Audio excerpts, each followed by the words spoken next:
All Question. right. Good evening, everybody, and welcome. This is the Southwest Florida TechNet. My name's Ian, KO4EFS, and I'm here with my co-host, KM4OVZ. Yeah, we are here tonight. What's up, Joseph? How's it going?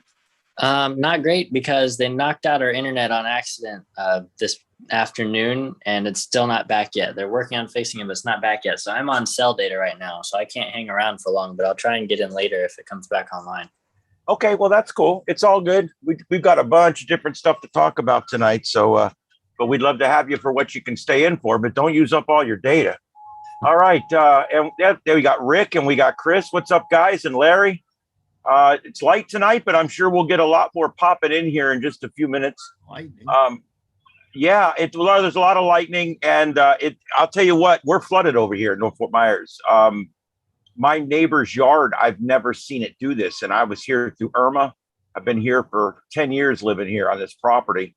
And I've never seen my neighbor's yard flooded over the top of the entire driveway like this. So that tells you that we're, some areas, I know parts of Estero have just gotten astronomical amounts of rain so far this year. And parts of Lehigh, North Fort Myers, and there's a corridor right now. As a matter of fact, I can show you guys. There's actually a corridor right now going up and down both sides of the river. As a matter of fact, you're involved in this, Rick, where you can actually, and I'm trying to find where's it at?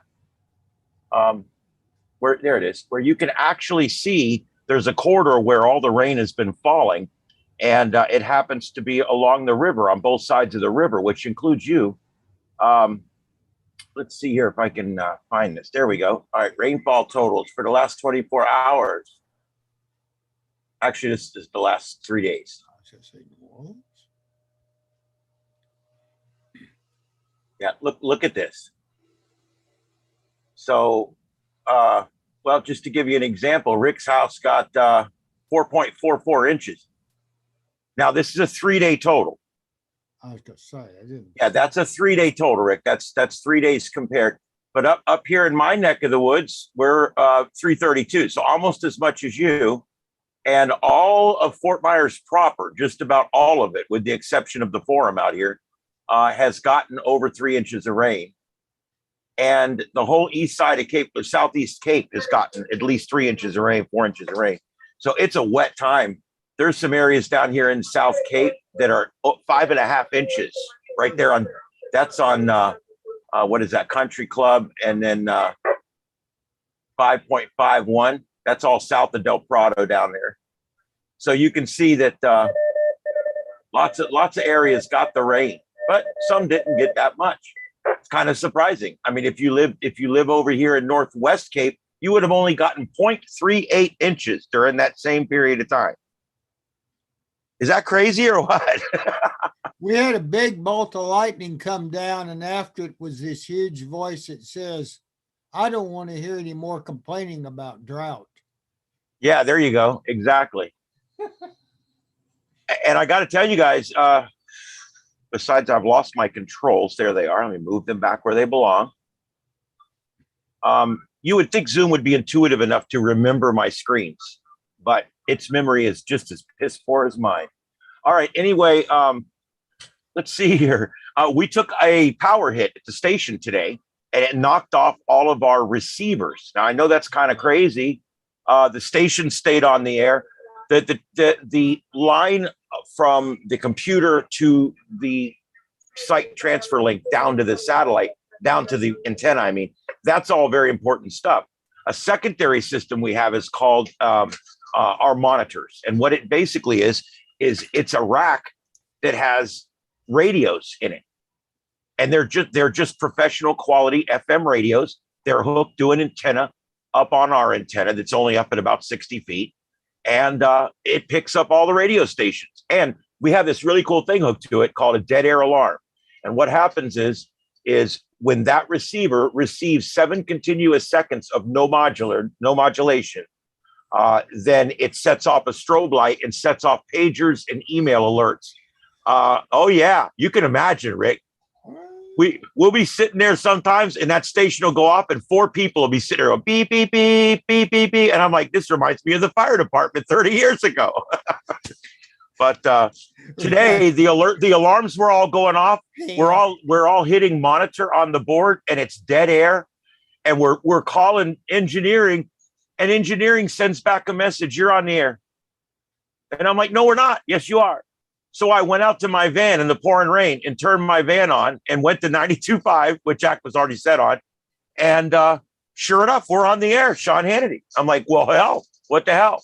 So what it was our rack of receivers had to be reset. They weren't damaged.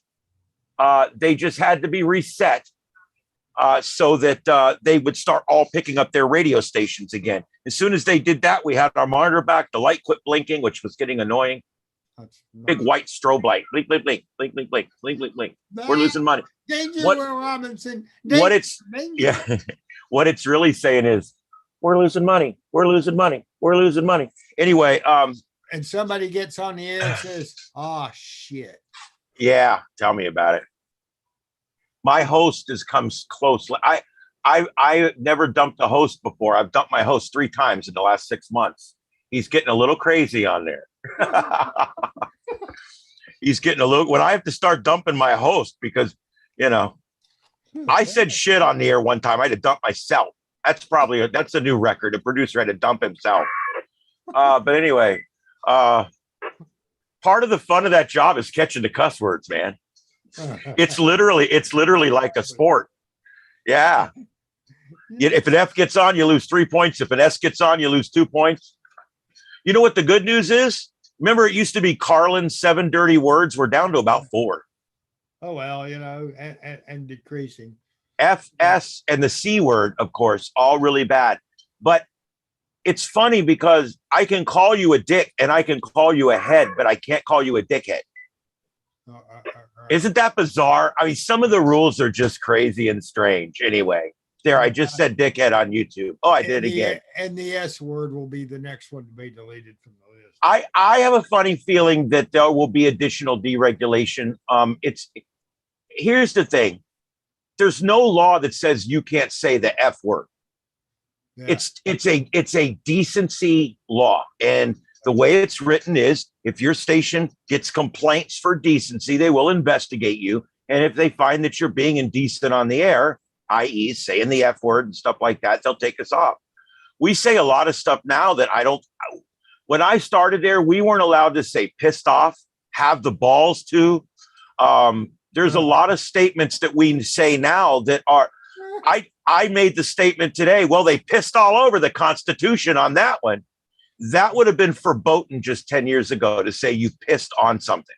Yeah. So Even Sean Hannity uses such language on his show. I know. Well, it's become the norm, unless it's NPR. It's kind of become the norm out there. So, yeah, what's that? Ask the ratings book. I don't think they made it again. Anyway, speaking of ratings, we better talk about something important or we're going to lose ours. So anyway, I'll be down to 6 listeners. Okay. My unboxing for tonight, I bought something cool. I have always wanted some smaller rotators to put my 440 antennas and my 220 and my different things on. And I also want to get a really good digital TV antenna that I can shoot towards Tampa and get channels. Now, I bought this. You guys can see that. You guys see that? We have that same one. I bought that sumbitch right there. And you know what I like about it? It's got a rotator. Oh, sweet. It picks up UHF, VHF TV. It's got all kinds of gain out the ass. And it literally comes with a booster, and which is also the remote control for the rotor that's on it. It's got a rotor on it. Wow. So Just so you know, that rotor it doesn't give you a heading, so you don't know which way you're pointed. exactly. Yeah, I'm okay with that. The one I have now doesn't give me a heading either. Well, let me get back. It gives me a heading, but that doesn't mean anything because it's not right. But so I saw this thing. Guess how much? $44. Yeah. I bet it's made in China. $44, and it's got a rotator in it. Now I know I can't put my hex on it. As a matter of fact, it's not going to hold much at all. It's plastic. but a UHF 10 element will go right on there. No problem. A really light made out of PVC, 2 meter, three element beam would go on there. No problem. Because we're talking about 2 pounds. So, pick up the Tampa stations because they're in Riverview. They aren't that far away. yeah. And there's Sarasota stations between here and there. And there's several independent stations between here and there. So if this thing's facing north, shooting directly towards those Tampa towers, it goes right over the top of Charlotte and Sarasota. Now, Charlotte County's not a TV market because they're in our TV market. Yeah. But the further out you go, the more independent stations you pick up too. We got rid of our cable about a year ago and went to Roku. Cable.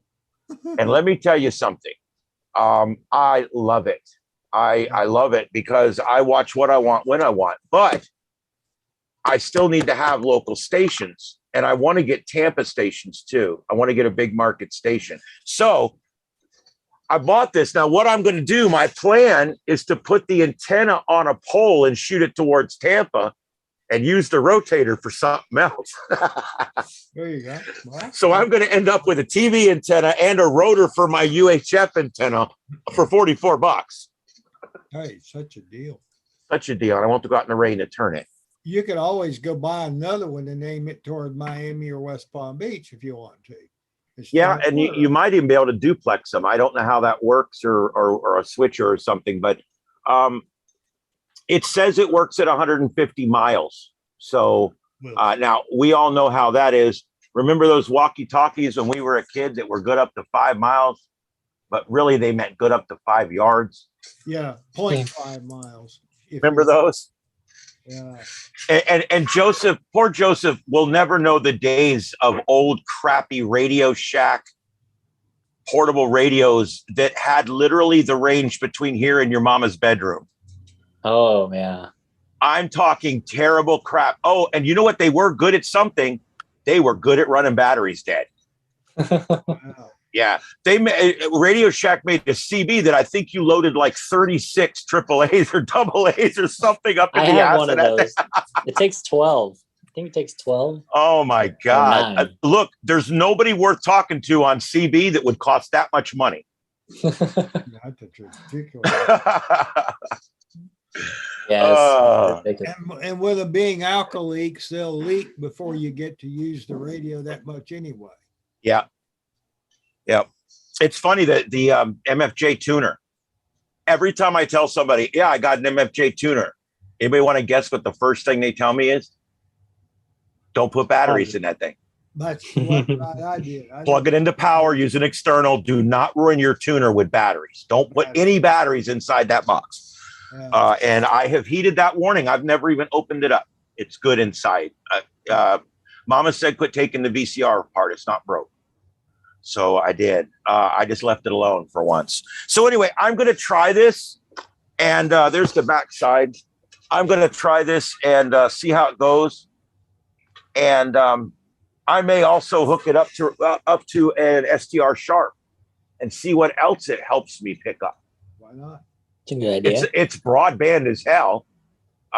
So I mean, maybe it will. Let's see. I'm telling you what, it's gonna be fun to play with anyway and see what happens. So that's my project. Joseph, I also bought that filter for the STR Sharp, for the STR RTL. So sometime over the weekend, I want you to help me with video editing. Maybe. I know you're busy. I know you're busy, but we got the next 3 days. I'm off Monday as well. So if you can just etch in a little bit of time for me over the weekend, we can get me started on that video editing. I have stuff I have to do for video editing. I got clients wanting it now. So it's no longer a want, it's a need. And so I need to learn how to do that. You're the man. So, sure. All right. And then the other thing is I got a few things I need you to help me with. I should get that on Tuesday, but we're going to need to make sure we know how to turn on the bias T on the STR RTL because it takes bias T. For $40, I bought this little thing and it says it filters out all of the other bands except 1090 and it amplifies 1090. A plane tracker. It uses magic. It's inside. And but you hook this right up to your SDR, and then you hook your antenna up to that. It actually is made by the same company that makes SDR Sharp, and it looks like a half-size SDR RTL is what it looks like, a half-size. And when you hook it up, it just looks like a big one and a little one hooked together. And that will hopefully improve it.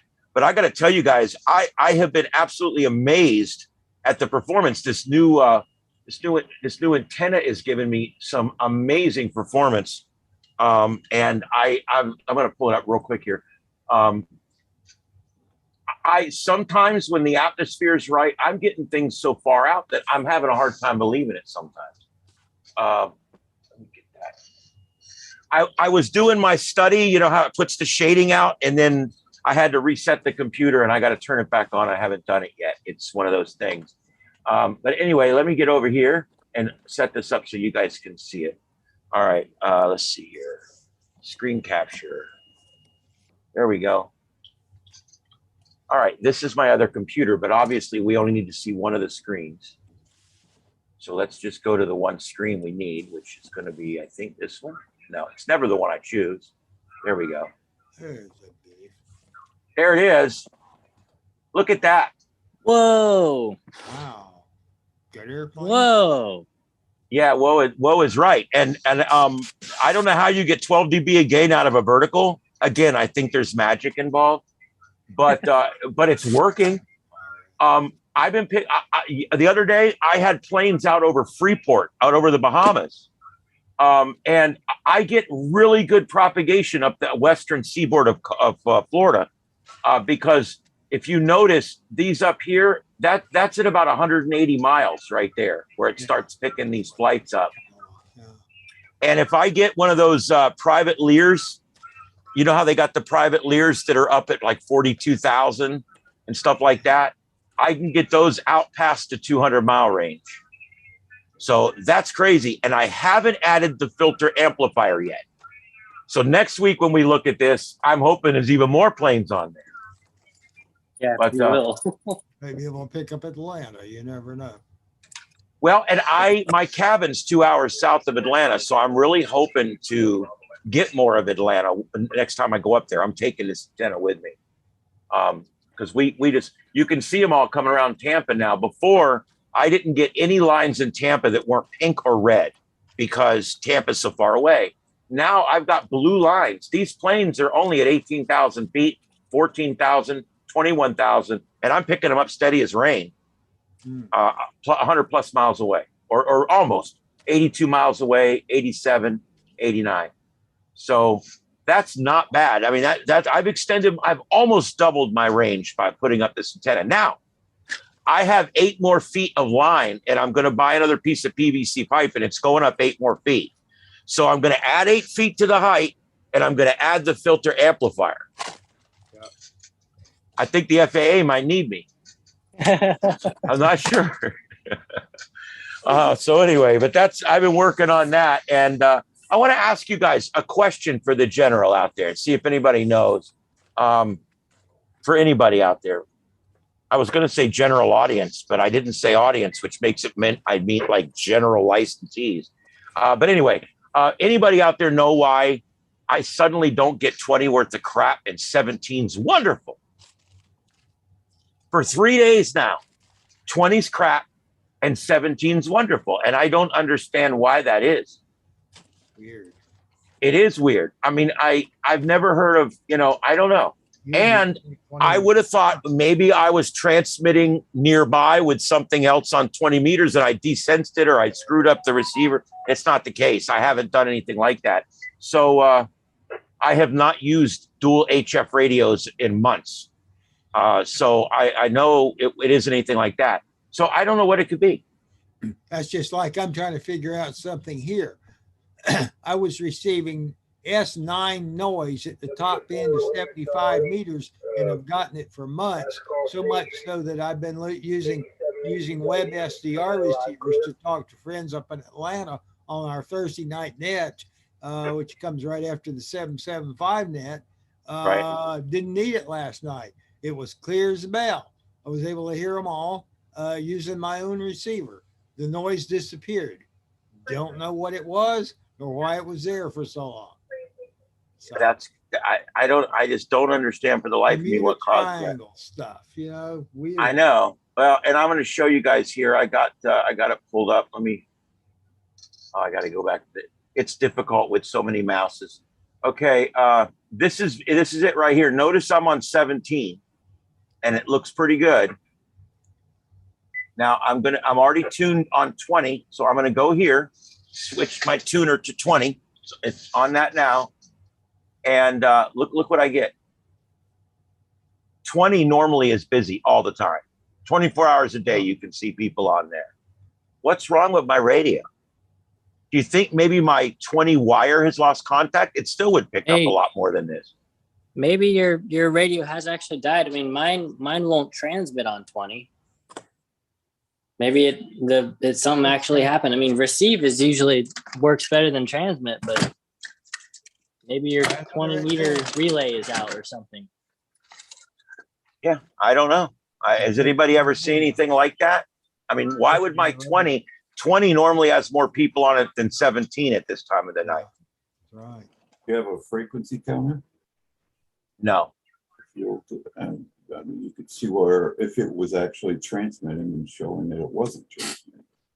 Well, I will tell you, I have not tried to call anybody on 20 because I really can't hear anybody on 20. But it sends and receives wonderfully on 17 through 10. Still. Now I haven't tried 40 or 80 because I got my wire taken down right now because I'm moving it. But for 20, it went out. 17 through 10 work fine. Bizarre. It is, and I'm worried about my little FT100 because that's my baby, and that radio has put in a lot of hard work for me, and I hope she's not giving it up. I care about that radio so much. I put in an air conditioning duct to cool it. I literally have a chrome dryer hose coming off my air conditioner. It comes down and it vents right into the side. And I've got it to where the entire radio stays really cold so that when the air is sucked out the back, it's sucking cold air in. And that radio doesn't get hot at all. But there, look, that's 17. What the hell? What am I doing? It's just started. Now, I will tell you, this coincides with my antenna falling down and hitting the ground. It didn't seem to damage anything, but I'm wondering if maybe it did. Did I mention 17 works a little better now? But see, even if I just hooked up 20 to some piece of wire in my yard, it would get more than it's getting now. I don't know. I just thought somebody might have run into a radio where a single band wasn't working. Have you tried your an SWR bridge or something on it to see if it's resonating at on 20 meters? I'll admit, and I feel stupid, I haven't put my tuner on my antenna since I put it out there. I probably should. Yeah, I would. I checked the tune. Now the radio shows me the tuning as well, and I use that. And my big rotor tuner shows me both the SWR and the reflected. So I mean, I'm doing all that because ever since I bought this hex beam, 10, 17, and 20, I have to use the tuner to get it perfect. But 12 and 15 resonate perfectly, just like they are. So it's an old hex beam. I've refurbished it, repainted it, and I don't know. So the hex beam has got a separate antenna for 20 meters, right? Yes. Wow. That kind of now, have you tried 20 meters on anything else, like a piece of wire or something? No, I haven't, and I will. Like I said, this just happened 3 days ago, and I haven't had a chance to play with it at all, other than just to notice it. I mean, first off, I would suggest that there's a problem with the 20 meter antenna on the hex beam, because if the other, if everything else is working, your radio's working. I mean, the radio doesn't really have a 20 meter bit in it.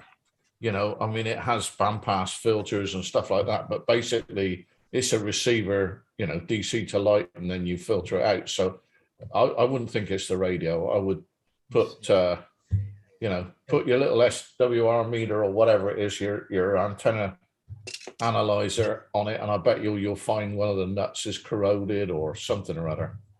Well, On your 20 meters. and I just got, as you're talking, I'm realizing the wire that would have been furthest out that might have become damaged would have been the 20-meter wire. No, it should have been the 40, shouldn't it? No, I don't have 40. It's I got 10 through 20. No, a 40-meter hex is way too big. I couldn't do it. Oh, okay, so it's 20. Yeah, well, if that's the one that will probably get hit first. Right, that's what I'm thinking. It might have pulled it loose somewhere, and I didn't see it. So I'm gonna go bring that thing down. I can bring it down 6 feet to where it's right at the level I can work at it, and I'll bring it down, But and if I'm gonna go through it. You can connect your antennalize and I don't know what's wrong with my I was eating jalapenos, that's what's wrong with my tongue. If you connect your antenna analyzer onto your feed line now, you should be able to see, don't eliminate the tuner, just straight in from the antenna, and that will tell you. You should be able to do that in your shack, can't you, or not? Yeah, I can. I can't do it right this minute, but yeah, I'm going to work on it this week, and I'll tell you what, if I find some interesting stuff, I'll bring it back next week, and I'll have it all hooked up so I can show you. I actually I've done it twice. I have a bracket that goes on my tuner and holds one of my cameras, so you guys can see the tuner while I'm tuning things, and so I'll set that up for next week, and we'll go through it. We'll sweep it, but just very strange. I don't know. Anyway, all right. Well, that's that. All right. The next thing I want to do, there's hurricane stuff going on. We're going to put that off till the next topic. I put that we might work on the computer tonight. We're probably going to do that next week because of Joseph's internet going out, and if he thinks the cable company is going to come out this time of night and hook his cable back up, he's crazy. I'm just kidding. Yeah, that's funny. Mine went out for a couple of hours tonight. That's why I was late. I was sat here trying to get waiting for the internet to come back. Well, like I said, I don't know if you heard at the beginning, I'm not going to go back through the whole thing again, but we took a power hit at the station, and it took out our entire rack of receivers. So we lost the ability to monitor our stations for a little while. And it set off all the alarms and everything. Oh, cool. Yeah, there was a lot of lightning around, wasn't there? There was, and a lot of rain. My neighbor's yard is underwater. I've never seen it like that. We don't normally have flooding issues in this neighborhood. It's well drained. But it was 9 inches of rain since midnight here. Yeah. Yeah. It's a lot of rain. And the thing is, we're saturated now, so it all stacks. Yeah, but it all starts draining into the lakes and canals, which are really cool. I'll have to go get air from the scuba tanks. There you go. Or pontoons for your house. Yeah. All right. So what I want to do is I want to go around and see how everybody did for field day. Field day, summer field day, whatever you want to call it, is it's one of the bigger events of the year. And everybody does different things. And so I kind of want to go around and get everybody's take on what happened. I have to admit, mine was very disappointing. So, but I'm not going to let that get everybody else down. I worked for about 3 hours Saturday morning trying to get that M1 Plus logger to log my contacts, and it just wouldn't. It would only log them if they were on 20 meters, and that's it. If I click any of the other ones, it would not. It wouldn't switch to them. And if I tried to go to that frequency, it wouldn't let me go to that frequency. So I decided I wouldn't do voice. I would just do FT8. I went over to WSJTX, set it up. I used the WSJTZ. I set it up for contacting, and it crashed every time I got a contact. So I went and reinstalled WSJTX back in my system, set it up for contesting. And then I had a real hard time getting people to answer me. And I think it's because on FT8, they were not looking for D1 stations. And I think these guys are pretty smart and they're pretty fast, and they were only answering A stations and stuff like that. So it was a little crazy. I got 100, I think about 80 contacts or something. It wasn't a lot. And yeah, it was all FT8, so it was easy stuff. But I don't know. I was disappointed with it, but that was only because of my issues. You know, I could have drove to one of the clubs and participated with them. I didn't want to. I like my place here, and I like doing my own thing. And I find the personalities at some of these club meetings and some of these field days to be rather strong. And I just decided to do it at home this year. And well, I ended up on Sunday. I didn't even do it on Sunday. I went and had lunch with my mom and went and did other things, came back and worked in the shack on radios and whatever. So that was my field day. I don't mean to be depressing. So how did you guys do? Who wants to go next? Rick, I know you went out to field day, didn't you? Yeah, I went out to the FMARC field day. I didn't get on for the big disappointment is I didn't have a chance to get on the air. I just had a good time socializing with everybody and running around and looking at everybody's setups and everybody's what they call them go kit setups and everything, which are pretty interesting and giving me some ideas as to what I might want to do with such a thing as that. I came home when it started clouding up about 6 o'clock. I thought I was afraid of getting trapped in a thunderstorm. So I went ahead and got in the car and came on home. And of course, then we had thundering and lightning most of the night. So I didn't get on the air till Sunday. And I think I made all of 6 QRP CW contacts. That's the only thing I did. I've got to get those submitted, but that's all I did as far as QSOs was concerned. But they were all 5 watts on CW. So that's what I wanted to do anyway. My big disappointment is I wish I had, I was hoping that Bob Lewis would have been out there and we'd have just sat there and worked some CW on his setup, which is really, really great. It was great at Winter Field Day, but he's out of town. So I should have taken taken the K2 and a laptop and gone ahead and tried to do it myself, but I didn't do that. So next year we plan ahead. We got and I wanted to get over to the what is it? The get together, the swap shop before then and get them to put the software on my laptop, but I had flat tire and couldn't get out of here. So, and you know, one of those things. So anyway, but I did want to get over there and do some operating, and that would have been what I'd have done. But be that as it may, we'll try again next year. But yeah, well, thanks to all that construction in your neighborhood, it was like visiting Beirut in the 90s. Isn't that the truth? All right, let's go. All right, let's go. I'll be so glad they get that crap done. I know what to do. Yeah. So, you want to go next, Chris? Sure. All right, go ahead. Well, I didn't actually work in stations, but I managed to get out twice to the FMARC. And unfortunately, the first time was when it was pouring and raining. And they were under shutdown orders until midnight. And then I came back Sunday, and everybody was complaining that the conditions were terrible. Well, they were making contacts. But the interesting thing was, on my way home,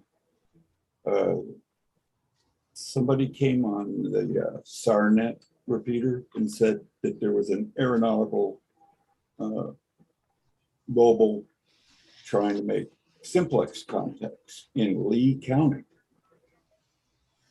I turned to the frequency and I didn't hear anything. And I said, it can't be Lee County. It ended up being Lake County in the end. Oh, Lake County, yeah. But for a minute there, I thought I had a chance. But, they were, even the helicopter, it turned out to be a helicopter, and he came on SARNet later on and said what frequency was on, and he'd be landing within the next 10 minutes if you want to make one more QSO. Yeah, we got a Lake, Leon, and a Lee. Yeah. So yeah, it gets mixed up. Yeah, Leon is Tallahassee. I thought that would have been cool. Yeah, that would have been great. I've never made an aircraft contact. Of course, I haven't made other than receiving pictures from the space station, which doesn't count. I haven't made a space contact either. But anyway, all right. Was that it, Chris? Okay. And let's go to Dave. How did you guys do down there in Collier? Okay, I'm just trying to upload some pictures. Yeah, let's do it. Got some pictures. I got a video that Joseph sent. We're going to watch that. Yeah, I saw that. I watched that. He put it up on the Yeah. thing. Yeah, I'm just having trouble with my pictures, so I'll tell you, and then I'll get the pictures in a minute. Because I want to import. Well, take your time. It's not that big a deal. We'll worry about it in a minute. Okay, so what we did, we had our club did field day, but only Saturday afternoon. Well, Saturday from 11 o'clock through till 6 o'clock, because we're really a high content of snowbirds in our club. We're not a very big club anyway. We're nowhere near FMRC or whatever. We're we've got a paid up membership of 80, but 40 of those are people that never come. They're old members and they just pay to keep the club going, Some of them don't even live down here anymore. And then we've got like 30 odd that are snowbirds. So we don't do much. So anyway, so we did that. So I went round at 11 o'clock or 10:30. I took 2 antennas with me as well as the club. We put up the club beam, which we've got on a tripod. And then I left the guys to that. We had Vern, can't remember his call sign, he was running CW. But I played antennas all the time, which was really cool. I took my buddy pole. I bought a load of buddy pole bits from various places. So I've got kind of a deluxe buddy pole without the tripod and the mast, because I bought bits and pieces off of people when they were selling it, and bits and pieces. So I took that, and I took my Wolf River coil that I've never been really successful with. So Larry, one of our, hopefully a new member, he's a member of the, he's just moved down here. He's a member of the Long Island CW Club. So the two of us played with my Wolf River coil because it was not running properly. We found the problem was that the antenna, it's just one of those telescopic whips, was open circuit halfway up. Now, how the hell that happens, I do not know. So DC and RF wise, so that's why I could never get the thing to resonate. So we gave up on that, and I played around with my buddy pole, which There's going to be a way to fix that. Yeah, buy a new whip. Oh, okay. You can't take them apart. It's one of those whips that come down.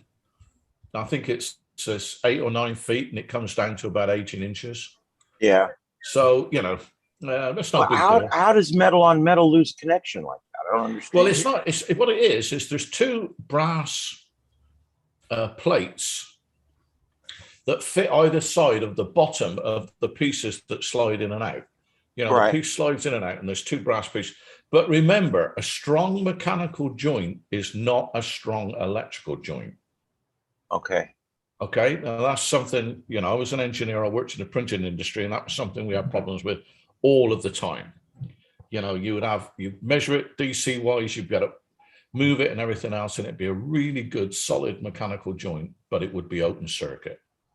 And corrosion, all sorts of things. So whether some kind of cleaning product had got onto the contacts, or, who knows. Anyway, but that was good. I set the buddy pole up, and that worked. We had made a few QSOs with that.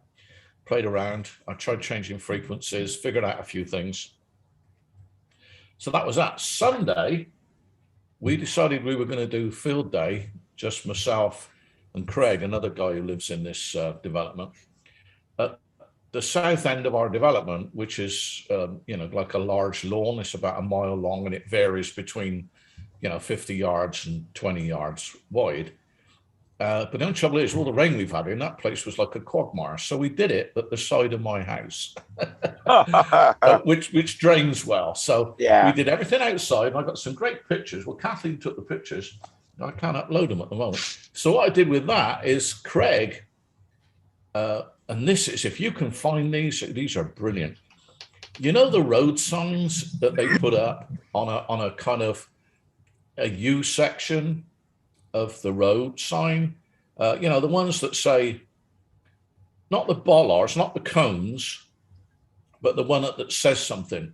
They fit on a metal base that's covered with rubber, and it's got an arm that lifts up, and they're wow. really solid. So he found that, and then he bought off of a Silent Key a shunt antenna, a shunt vertical antenna.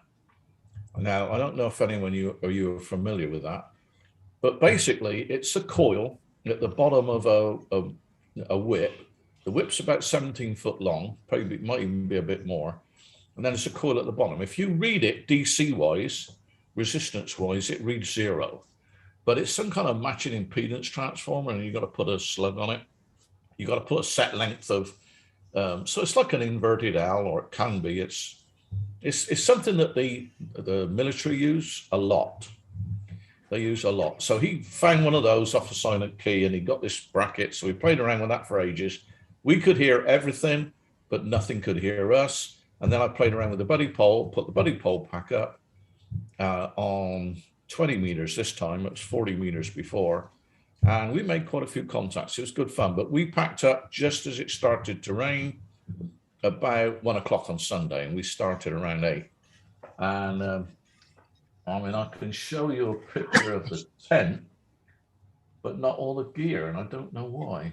Mate, I'll tell you what, you move on to someone else. I'll come back with the pictures in a minute. All right, yeah, we'll see if anybody else wants to come on. Who else out there has a field day experience they'd like to tell us about? You don't have to put your video on to participate. Okay. You don't have to be shy in here, but that's all cool. You don't have to talk either. All right. So anyway, all right. Well, that's what we had for Winter Field Day. We had it was all right, I guess. Whatever. I got, you know what's neat about ham radio? There's something going on every single day. That's why on Sunday I was like feeling sorry for myself a little bit. I'm like, man, that sucks. This is like the big day of the year, and I everything let me down. Blah, blah, blah. And then I've been doing this lately. I guess it comes with maturity. I stop myself and I go, listen to yourself. What? And you know what I thought? There's 15 contests every weekend. There's stuff going on every single day. There's sprints in the evenings. There's nets every night. So the neat thing about ham radio is you never really miss out, because truthfully, it's going on again the next day. And I really like that about it. So anyway, ham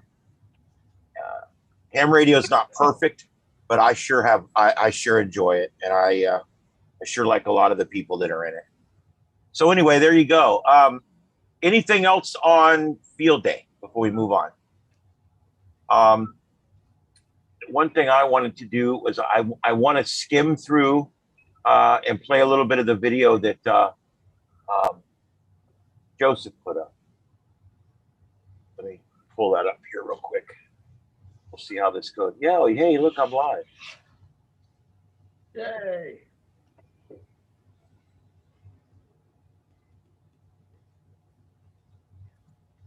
Okay, here we go.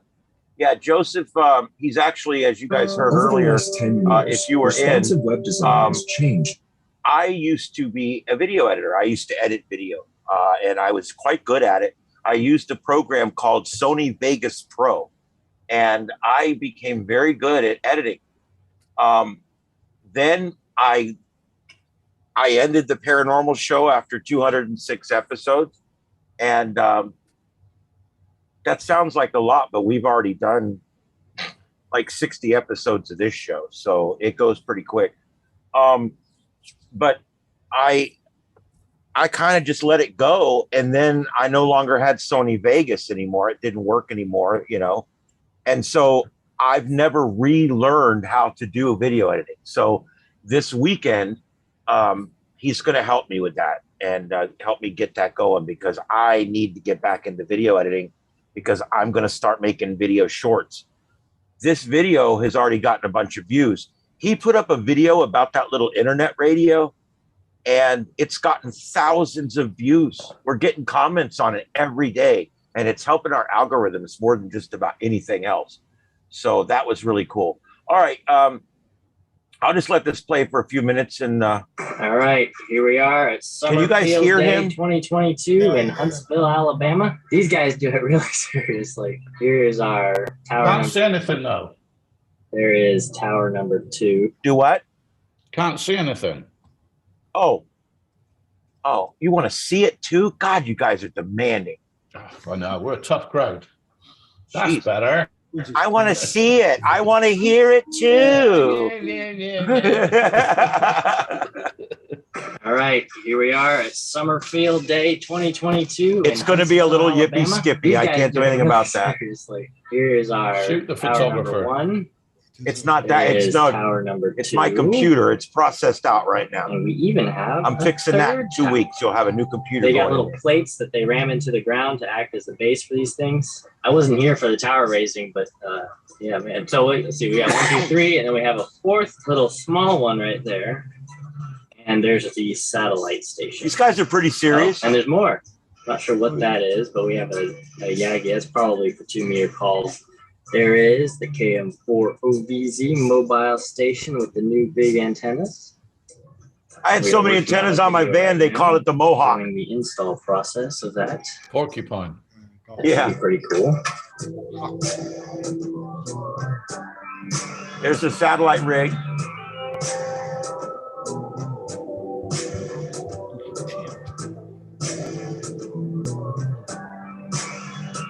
Man, all they're missing is a mess tank. Nice generator.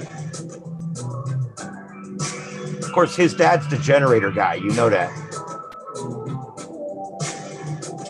Looks like we got the preparations here for the main tent. Got some chairs and rope set up. This is all going to be a lot more lively tomorrow. Listen to the blending of voice and music, the blending of frames. He did a really good job on this, guys.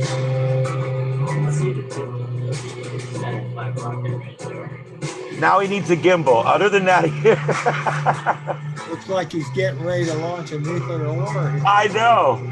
And he can talk to it all the way up. Look at that. UHF, VHF, cross-polarized.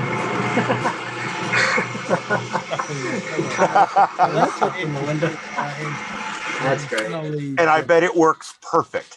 I'm sure it does. The only People look better. Oh, we got the drone. listen to this music. Somebody tell me what this music is.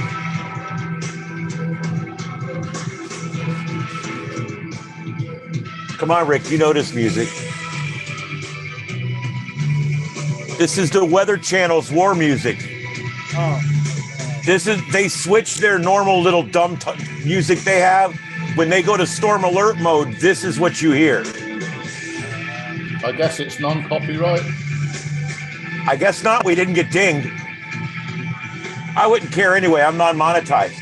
I'll let them advertise on my page. I want to use the music. I don't care. The only time you get in trouble is when you're monetized. I'm not monetized. I'm not doing this for money. Nothing I do would detect stuff. Yeah, nothing, you guys understand that. Nothing I do would detect stuff. None of it makes me any money. I spend money. I spend hundreds and hundreds and hundreds of dollars for websites and bandwidth and everything else. Pretty much the same story as it was yesterday. I had somebody again the other day, somebody told somebody that I was running ads and making money on this Friday night tech day. oh, you're kidding. Yeah, I'm like, I can't be more transparent here. I'm non-monetized channel. With 9 viewers, I'm going to say that you're not going to be making a lot. Yeah, I get maybe 1,000 viewers on one of his videos and maybe 100 on one of mine if I'm lucky. Yeah. And you're telling me I'm going to get in trouble? Whatever. I think you need 1,000 before you can even, you know, kick into the. I think you need 1,000 subscribers, don't you, until you can even kick into that. What's going on here? Yeah, I don't know what, I thought it was 500, but it could be 1,000. Yeah, 300 is my first threshold. We got a 266, I think, subscribers. I'm trying to get to 300 because once we get to 300, things will open up a little bit for us. I just want to get this bigger. I want to get more people in here. I want to make this bigger. But it's never in ham radio ever going to support some kind of monetary support. It will never support itself monetarily, I guess is what I'm saying. It's gonna be made into a video about field day here. I spend 150 a year just on the website, man. I know. I looked at it too, so I kind of missed everything important. He used to do one for us, but he hadn't done it in several years. We're gonna try and make something that's gonna be. All right. So anyway, I'm going to mute this for just a minute while they're talking there. But this was a great video that he made. They had a go to station in here. I guess let me put the audio back on because he goes around in here.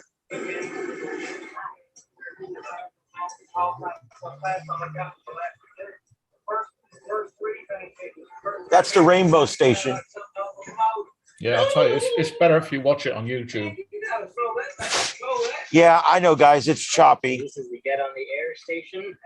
I think what I'll do is just mute it and we'll let it play while we're talking a few minutes here. And then you guys, please go watch it on YouTube. Give us a like on it, thumbs up, and give Joseph some kudos. That'd be great. But I'll just let this play so you guys can look at it here. But go watch it. And when you watch it, Joseph put a lot of work into it. It's a really good video. Anyway, okay. Yeah, at that point where you just paused there, that's really good. I think it's worth pointing out, is that radio that's right up against the window in the middle, right at the back? That's a radio 220. And yes, right there. That's an old 220. He says that in the video. Yeah, and then what he did, he said, well, just give a call. And they actually got a contact back, and that's a multiplier because it's a new band. Yeah. Yeah, I watched it during the week, but it's a lot better if you watch it on YouTube. I've heard nothing but good things about that band. No. The only bad thing about it is there's even less people on it than the other one. I've got they do okay at the repeater, don't they, in Fort Myers? Yeah. Yeah, we have it connected to some VHF towers right now, or they do, I should say. But it works great. It's only up at like what 250. We got it on a great location. I know you're probably not familiar with it, but in downtown Fort Myers, there's the old phone company building. I think it's on Hendry Street. You know where I'm talking about, Rick. It's the old phone company building between 1st and 2nd Street. There's that big tower. We're on that ring at the top of that tower. We are the one on the north side of that tower. Tower and that was around since Edison is in Fort Myers, I think. Do you know what that tower was our contact with the outside world. There was 3 big horns that faced north to Sarasota, and there was 3 big horns that faced east, and they met up with there's another tower that looks just like that sitting in Clewiston. Yeah. And it would hit those horns in Clewiston, and it would rebroadcast it over to the other coast. Yeah. And it had microwave transmitters that were upward facing, and then they had like this big horn on it that would send it all out in one direction. That thing had a lot of shit hanging on it at one time. Oh yeah. Now there's hardly anything on it. I don't even know if they got any cell elements on it right now. But there's 3 antennas at the top, and one of them is our 220 ring. Is the 220 antenna. And the 220, it's up pretty high. I've got this little Bofang that does 3 bands, and I can hit that from inside my bedroom. I can talk to people on it. Not surprised. And there's very few repeaters I can do that with, like the 685 I can. Because the 685 is a blowtorch. Yeah, 685 is up 400 feet. Yeah. Yeah, it's a good one. So anyway, that's all we got there. But yeah, that's what he was telling us about that radio, that was the there's some FT8 action going on. Yeah, I thought that was cool. The guy's explaining to Joseph what FT8 is. Well, or to his viewers, yeah. Yeah, which I thought was pretty cool. Yeah, that's cool. Look at what the hell? is that on the left side of his waterfall right there. Oh. So I guess he was running WSJTX twice on the same computer. He might have been running 2 radios with the same computer. I don't know.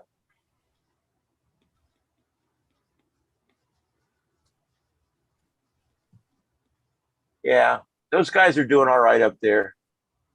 They got it going on, man. There's the satellite setup again. He was telling them that we've got one in Florida. It's a smaller version of the same one, basically, that Brian Darley built. Yeah. It's a nice one, too. It works. If anybody ever does anything with it. They do on field day. I don't know if they got their multipliers this year. I'm sure they did. He's pretty good at it. This is Joseph's Go Box. I love the ingenuity. He's got a nice setup going there. He set up and did an after party. He did a QSO after party. He was calling it Field Day After Party. And he was just going CQ Field Day After Party. And then some guy answered him back and was a jerk to him. Whatever. I figured amateur radio people would like to just hear another amateur radio person on the radio and just be happy with that. I like those things that you drive up on and it's like it holds a flag.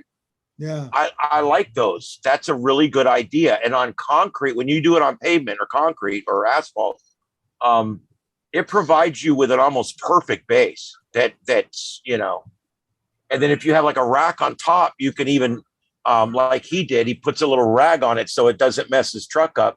And then you can even put a bungee cord and hold it onto the top of your truck to stabilize it.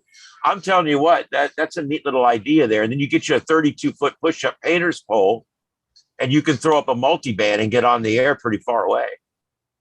But anyway, you guys do me a favor and go watch his video, okay? It's worth watching. It's good content. Even put some good music in it.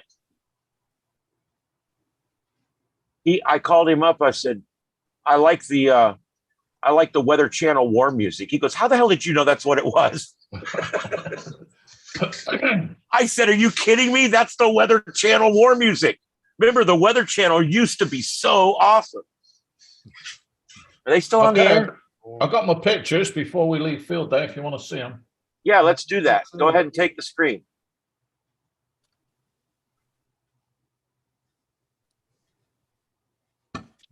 Okay, this was actually the Thursday before. This is my equivalent of a pop-up.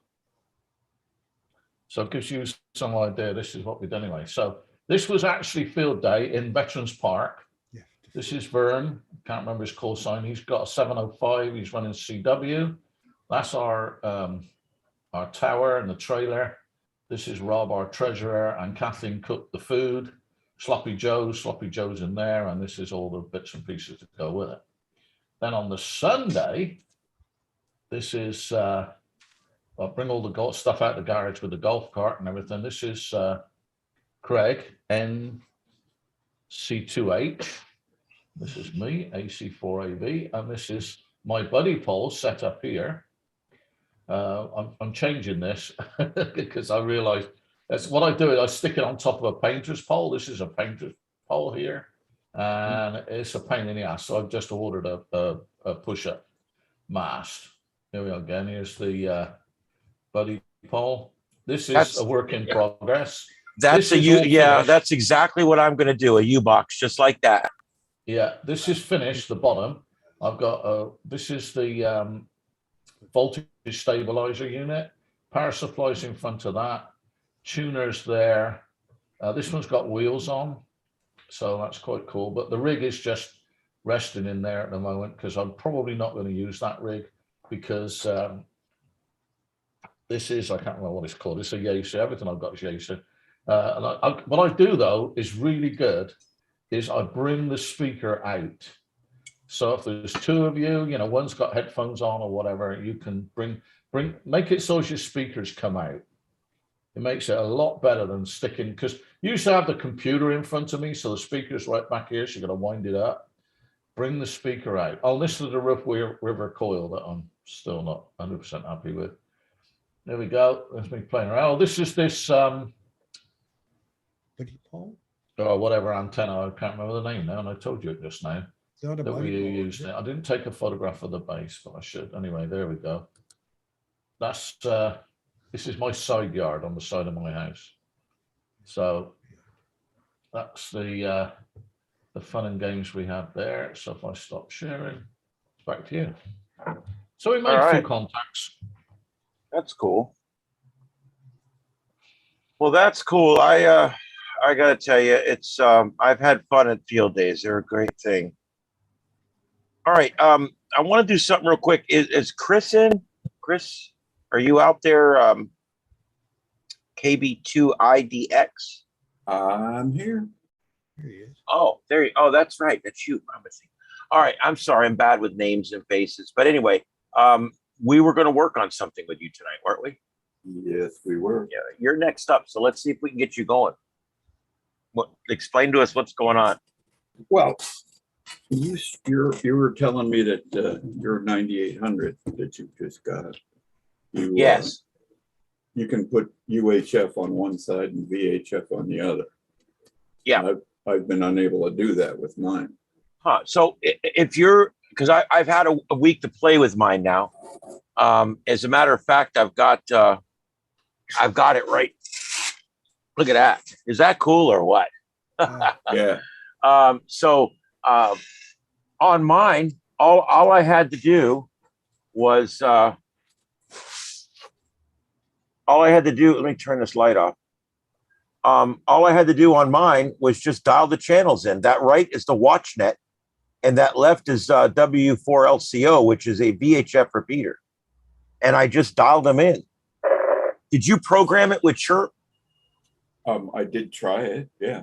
I've got the one that came with it, the program, and one from RT Systems. Okay. I used Chirp and it worked very well for me. But whatever it is, you've got channels programmed into it. That's the main thing, right? Yes. Now, because let me explain that it has crossband repeat. It couldn't work. It couldn't do crossband repeat unless it could work on both the UHF and the VHF system at the same time. That's why I'm kind of having a hard time figuring out why it won't do it. So what I'm wondering is if you dial a UHF channel on the right side and you dial a VHF channel on the left side, what happens? Well, it switches between, you have to hit a button to switch between the bands, between the sides. Yes. It switches one side to the other to be the main. Right. And so either one can be the main channel. Right. So mine's receiving on both VHF and UHF right now. And if it's on main over on the watch net, so if I KO4 EFS testing,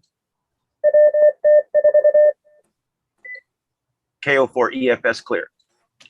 Now that's on UHF, and then all I do is just hit the button one time over here. KO4 EFS testing.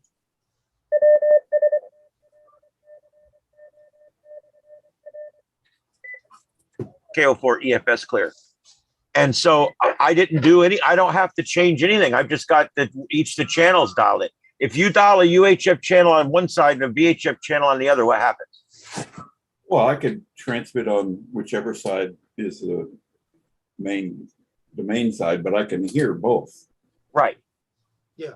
I can't. But it's still, if you look at what I have in there, it's all one bank. It doesn't separate the VHF and the UHF. Yeah, it's all one bank. That's the way Yes, this is. It's all in one bank. Yeah, that's how it works. Because you can run any of the banks on either side. Mm-hmm. So one side is not dedicated to 2 meters and the other side dedicated to 440. they're switchable. So basically, what Ian's got there, he could have the WatchNet on the left-hand side and whatever he's got on the right-hand side, moved it over. It is only one bank of memories that you look at. Right. It's 800 channels, but it's basically 8 banks of 100 channels is the way it's set up. Yeah. And the thing is with this, I don't ever have to switch anything from VHF to UHF. I can put both channels on VHF, both channels on UHF. The only time there has to be a VHF on one side and the UHF on the other is when you go into crossband repeat mode, which I played with the other day. Works great. The sound quality through the crossband is not perfect, but it's acceptable. Yeah. So I don't think I'm clear on what yours isn't doing. Well, all right, let's say for instance, right now, I'm scanning all on the left side, everything that's in there, with the exception of SARnet, because I had SARnet just standing by on the right side. Right. Because it's always interesting. And so it'll scan through VHF and UHF on the left side. Or I could switch it over and do it the other way and scan everything on the right side. But I couldn't scan VHF on the left and UHF on the right. No, because there's only one column to turn on and off the scan mode. See, in your programming software, you decide on each channel whether you want to skip that channel or make it a priority, or you leave it blank. And I had to go into mine and skip most of them because I don't want to scan them. But so let me see if I scan this, is it scanning the UHF channels as well as the VHF channels? I think it is.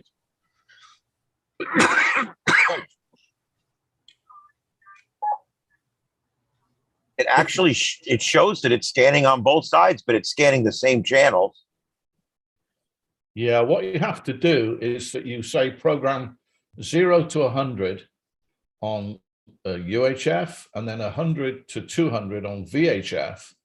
And then you can set your scanner to scan one or the other. You can't set the scanner, or you could set the scanner to send both. So basically it would scan 2 meters and then it would scan 440. Right. But it doesn't scan individual left and right. It scans, you can program in the limits, but you can't program it to do, one side to scan UHF and the other, because that would be 2 scans and it only does 1 scan. Yeah, there's only one column to either turn on or off the scan. So it's not, there would need to be 2 scan banks to do that. And it doesn't have that, I don't believe. Unless you're seeing that in your software. I use Chirp, so who knows? Well, let's pick it up something here. Let me turn the volume down. Your software that's for the radio, hey, maybe it has 2 different scan categories. I don't know. But mine, when I put them both on scan, they're both just scanning the same set of frequencies that I've told it to scan. Right. Okay. Now, I wonder if I put this side on frequency and then I did a scan on that, it won't show the call sign or whatever. No, it won't. I'm just, because if you go to if you hit the VM button and you go to VFO mode where it's just the frequency. Right. See, I'm scanning UHF frequencies on one side and I'm scanning my scan list on the other side. Yeah. But because there's only one scan list in the memory, I don't think you can scan separate things on the left and the right. Yeah, I don't believe. I guess that's a limitation, but I'll have to live with it. I'm so happy I'm tickled as a pig in shit with this radio. So did I tell you how I ended up with 2 of these? I don't know. I'm waiting to end up with my second one, but go ahead. Well, I ordered the original one from Amazon. It was $237 at the time, and I got it home. And it worked great. Hooked everything up, it worked great. Then the next morning I get up and it wouldn't come on. And I couldn't turn the power on. And I got a little frustrated and walked away from it and came back. and it worked fine. I said, oh, okay, must have been momentary, but then it started happening again. Anyhow, I sent an email to China over this, and the guy returns the email saying, I told him my power button wouldn't turn off or turn on the radio. And he said, so sorry, bad English. Please try push button harder. And I'm like, what? What? So I called Amazon and they sent me the next day. By then I figured out that my wire on my power supply was loose. And there was nothing wrong with the first radio. It was me being a dummy. And the new one arrived and I called him. I said, everything's fine now, but you sent me the new one, but you didn't send me a return ticket on the other one. And the guy says, just keep it. So that's how I got two, one in the car, one in here. Two for Yep. stereo.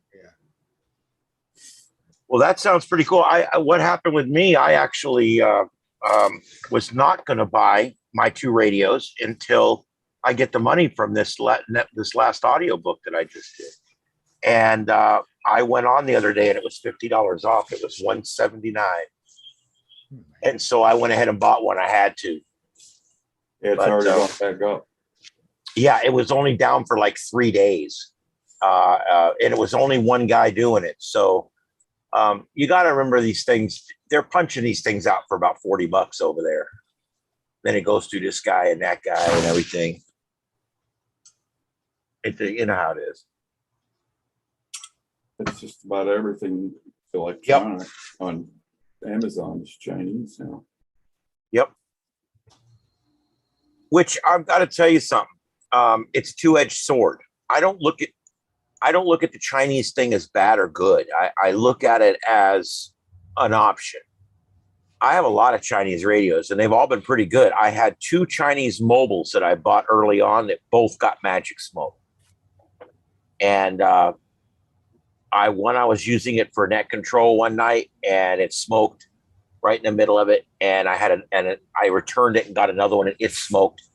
And I returned it and got a third one, and that one still works. It's up there, but I don't use it very often because I need it as a receiver, so I don't want to blow it up.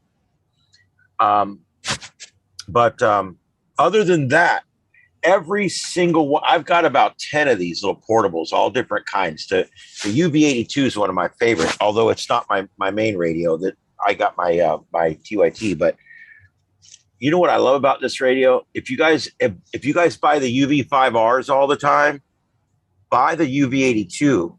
It's the same exact guts, but it has something that the UV82 doesn't have, or the UV5R doesn't have. It has dual transmit. You guys see that? You press the top button to talk on your top frequency, and you press the bottom button to talk on your bottom frequency. So you can literally have conversations with two different people at one time like this, just by using the two different radios. So there's nothing wrong with the UV5R. It's the same exact radio, except the UV82 has what they call the Motorola look. If you guys, it does. And it has the dual transmit buttons. Anyway, what were you going to show us there, Chris? They did the same thing with this, which is from Radio Diddy. It's the what is it? The GS5B. I can't remember what it is. Everybody that hated it, GS5B hated it because it was supposed to be Bluetooth programmable. Right. But if you forget that it does that, it works like a great dual bander, and it does have the two push to talks too. So that's nice. And you get in the menu and it looks just like the Baofeng menu. So it's got to be same basic thing as the one you just showed us, I would imagine. Except it's orange. Yeah. Yeah, I've got two red UV82s, and I got a red UV5R that's my tri-band. I started buying red ones for a while there. And then all of a sudden, the colored ones got more expensive, so I went back to buying black ones again. All right, anything else on that? All right, I'm going to open it up now. Ian, did you get your I know last night you couldn't seem to transmit on the 444-775. You were having a real weak signal. What did you figure that out? What happened? I haven't figured it out yet. But I did. I have an offsite recording I'm going to listen to. I haven't done it yet because I've been busy. Yeah. I'm not sure what's going on, but I've had problem every time I set up my radios and everything's perfect and I test it over and over and over again. And then when it's time for the net, it goes bad. And I think someone's savoing me. I really do. I think because- you need to get an exorcist. I do. I sometimes when I was keying off, I was hearing a weird tail at the end. Yeah. I can And- confirm that when we moved to that second repeater and you were sounding good, Uh-huh. somebody was definitely trying to interfere with you because it didn't Yes. hear anybody else's signal but yours. Right. And I know nobody wants to talk about it. And we're not going to go on about it here. No. But, you know, everybody's got their detractors. And apparently I've got one. And I think the reason the first night it happened, it was real light and it was just barely noticeable. The second night it happened, it was a lot stronger. And then last night, it was completely wiping me out. They could barely hear me. Well, think about it. All you got to do is be closer to the repeater than me, and you've got me. Who's getting down on top of your signal? Do what? Somebody's getting over on top of your signal. Oh, Yeah, I believe it happened the third week in a row last night on the WatchNet. We had a real hard time again last night, and we switched to another repeater over in East Fort Myers, and all of a sudden the person was trying it, but they couldn't knock us out. So I don't know. It was weird. I'm not saying that it was humans yet. Do you want me to send you the 100-watt amplifier and the 14 element Yagi?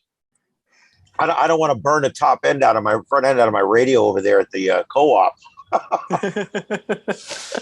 But anyway, yeah. 444 500. What is it? 444 500. I think it was. I couldn't get into that one. Here, I'll send you this. I'll I don't even know if it's on. Here, you want this? This Is that the 440 one? Yeah, this thing gets down. Let me tell you what, 100 watts out. This thing gets down. And then if I combine that with the Yagi, you'll be putting about 1,500 watts out. Like I said, I'll blow the repeater up. I'm only a mile and a half away. If I climb all the way to the top of my tower and look, I can see that top of that tower. You need the amp. You need some LMR 400. I got you some LMR 400 right here. I'll send you to Yagi. Actually, yeah, and that's an option. But I think for right now, I am going to go ahead and hook up a Yagi. Joseph, were you here? What did you? Yeah, you saw the TV antenna. I'm going to hook up that TV antenna, and I'm going to put that on a different pole, and I'm going to put a 440 on the rotor so that I can rotate it around. Well, just be warned that we have that exact antenna on the roof at our office, and I assembled it. That rotor is not very substantial. You may be able to get away with sticking something on top, but just try not to break it. I'm literally talking about a 2 foot long piece of 1 inch PVC with that I've made a little Yagi for 440 out of. Probably wouldn't weigh probably weighs less than what's on there now. Yeah. The trying to think here.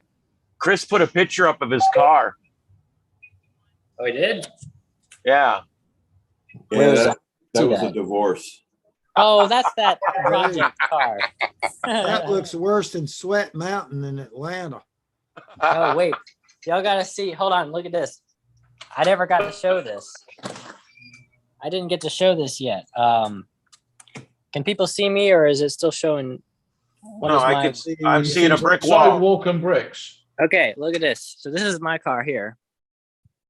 And check it out. So we have the Comet dual bander right there. That's the same one I've always been running, but now it's on a proper NMO mount. Then we got the Hustler CG 144, 7 foot tall, 2 meter antenna. Okay, that thing is a beast. And then back here, we've got the Fire Stick KW6. That's the CB antenna. But look at this. I'm going to climb up on the back here so you can see. Check out this mount. Wow. That is a It's like a Breedlove mount. marine mount. Yeah, it's a Breedlove Mounts brand ball mount. And it's got a giant, you can see the plate there, and it's got a gasket, and then it's got this massive plate underneath that it sandwiches. Unfortunately, when I did this, I didn't grind the paint off the underside, so I have to actually take the headliner down again and fix that. But yeah, these things are crazy. Oddly enough, the only thing I hit with this giant antenna is trees. Yeah. So I've only hit trees, and then the top whip is like very, very flexible, so I'm not worried about it. But I did put the KW6 on a little aftermarket spring here because it is very, like, you can see how stiff it is. It doesn't bend hardly at all. So having that spring there helps a lot. I guess you watch that vehicle by hand then, right? No, I can actually take the antennas off. I can unscrew them, or I can tip the mount over and I can still go through a car wash. So that's still nice. But yeah, those are the new setup there. And I got down. I got all the way down. That is pretty sweet. When you drive down the road, once you hit about 40 miles an hour, you start hearing this like kind of noise, because the center one here, the Hustler, makes a whistling sound. And there's a couple ways to fix that. I just got to actually start trying them. But yeah, it's I've already gotten, whenever I'm driving around on like the back roads and stuff, and I look at other people, they're always like looking at my massive roving radio station. Your erection. I'm glad. I was wondering how he was going to end that sentence. Yeah, I erected a tower. And I've also had people at a gas station ask me what was the big antennas for. So that's been a fun project, but unfortunately we like literally just moved to this new house here, so I haven't had a chance to work on it much other than install it. But Do they let you put up antennas there? nope, we're in a mega HOA and we're renting, so it's like extra double scrutiny. But I have a plan. So here in our backyard, this is our backyard. God, I hate HOAs. Yeah, tell me about it. I mean, all those Nazis were out of work. They had to go somewhere. Well, we only had to put up with it for more or less 1 year. So this is our backyard. That's my bedroom there. See my computer in there. I'm planning on putting the push-up pole. I have it laying on the ground here right now. I'm planning on sticking it right here. And then on top of that, I'm going to put the GP9. And I think that the roof line will be just tall enough to hide the antenna behind it. And no one will really say anything, I'm hoping. So that's the next project, is to get that up. As for HF, I have no idea what I'm going to do. Our roof has foil insulation panels in it, so I can't put anything up there really. All right. But I don't know. I may be able to string something from right there to right there, although it'd be kind of short. You sure it's foil? Because some of the insulation that's lined, it looks like foil, and it's actually Tyvek, so it's actually plastic. There's no metal content in it. Ooh, I hope that's the case. Do you know if it's like by the brand? Because no. I could look at the. If it says Tyvek on it, though, it is definitely Tyvek and not metal. I think it did. But what I did was with mine is I went up there and measured it with the, digital voltmeter. I think it might be. Let me look. I just got the ladder down because I was going to go up there. You know what they did in this house? So this house is relatively new, but the network closet is booby trapped under a piece of plywood. So I needed to add network to my room because I use a lot of high bandwidth stuff and Wi-Fi just isn't good enough. And there's no Ethernet from the router to the bedroom. There's cable, but no Ethernet. So I had to add my own Ethernet. I'm still working on that. Oh. But they measure that piece that's right in front of you. Put a DVM across it. I'm a GP1 up here, maybe. No, digital voltmeter. A watt meter? Digital voltmeter. Ohm meter. Yeah. In other words, see if you get continuity through it. Yeah. Oh, yeah. Okay. It says LP Tech Shield Radiant Barrier. Looks like. I don't know. I'm gonna check out with the meter. It must be made by the government because all that didn't tell me anything. But look at this. So see this plywood here? I had to pull up 2 sheets of plywood to get to the network, the output of the network closet. The cables come out here and they run through the attic and they come out on this side. But man, they put expanding foam in the hole where the network closet wires come out. Yeah. It's like, man, they've made every effort to prevent you from adding another line. But I got another line right here. I just haven't ran it to my bedroom. But I was going to try and do that tonight because the internet's out anyway. So I might try and do that. I got to climb back there. I hate that spray and insulation stuff, man. Oh. Yeah. But hey, The loose stuff, or is that the solid one? No, it's loose. It's like snow. Yeah. Yeah, that's awful. We get dust with it. That's what my attic's like that. But I've, got pieces of wood from all over the place and made walkways. Yeah, that's what I need to do. But I'm thinking if this stuff is not conductive after all, then it would be really good for an HF something or other, because that attic goes from one side to the other pretty straight in a pretty straight line. So that's what I've done in mine. Another thing is if that isn't the case and that stuff is conductive, you could always go the other way and put a piece of wire the same color as the roof shingles up there. Yeah, and just lay it on the roof. Yeah. That's a good idea. Put one under the eaves. Yeah. Yeah. Put a loop all the way around at the outside, all under the eaves. Yeah. That's another good idea. Or you could load up the gutter. I was just thinking that myself. Then done. That was the first thing I looked at, was loading up the gutter. But you got to be careful with the gutter because it's aluminum and it's painted. And then where the 2 bits fit together, you have to clear the paint away and put a shorting cable across. But get up there with the ohm meter and see what it measures. Yeah. I've looked up the gutter loading up stuff, and it seems like it would work, but maybe not be very good. Where's my meter?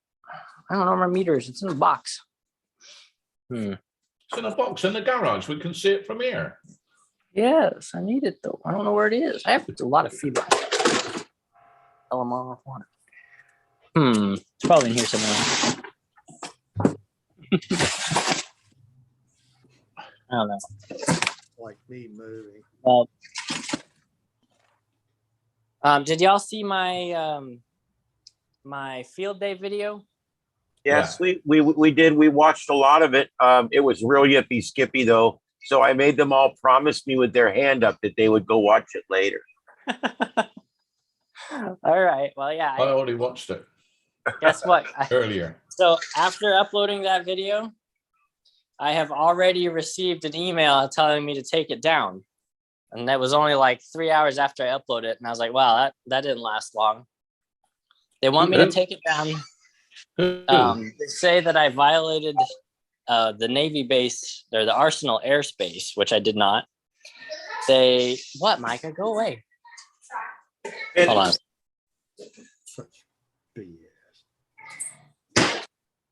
No matter where you go, there's curmudgeons in these clubs. Karens and curmudgeons.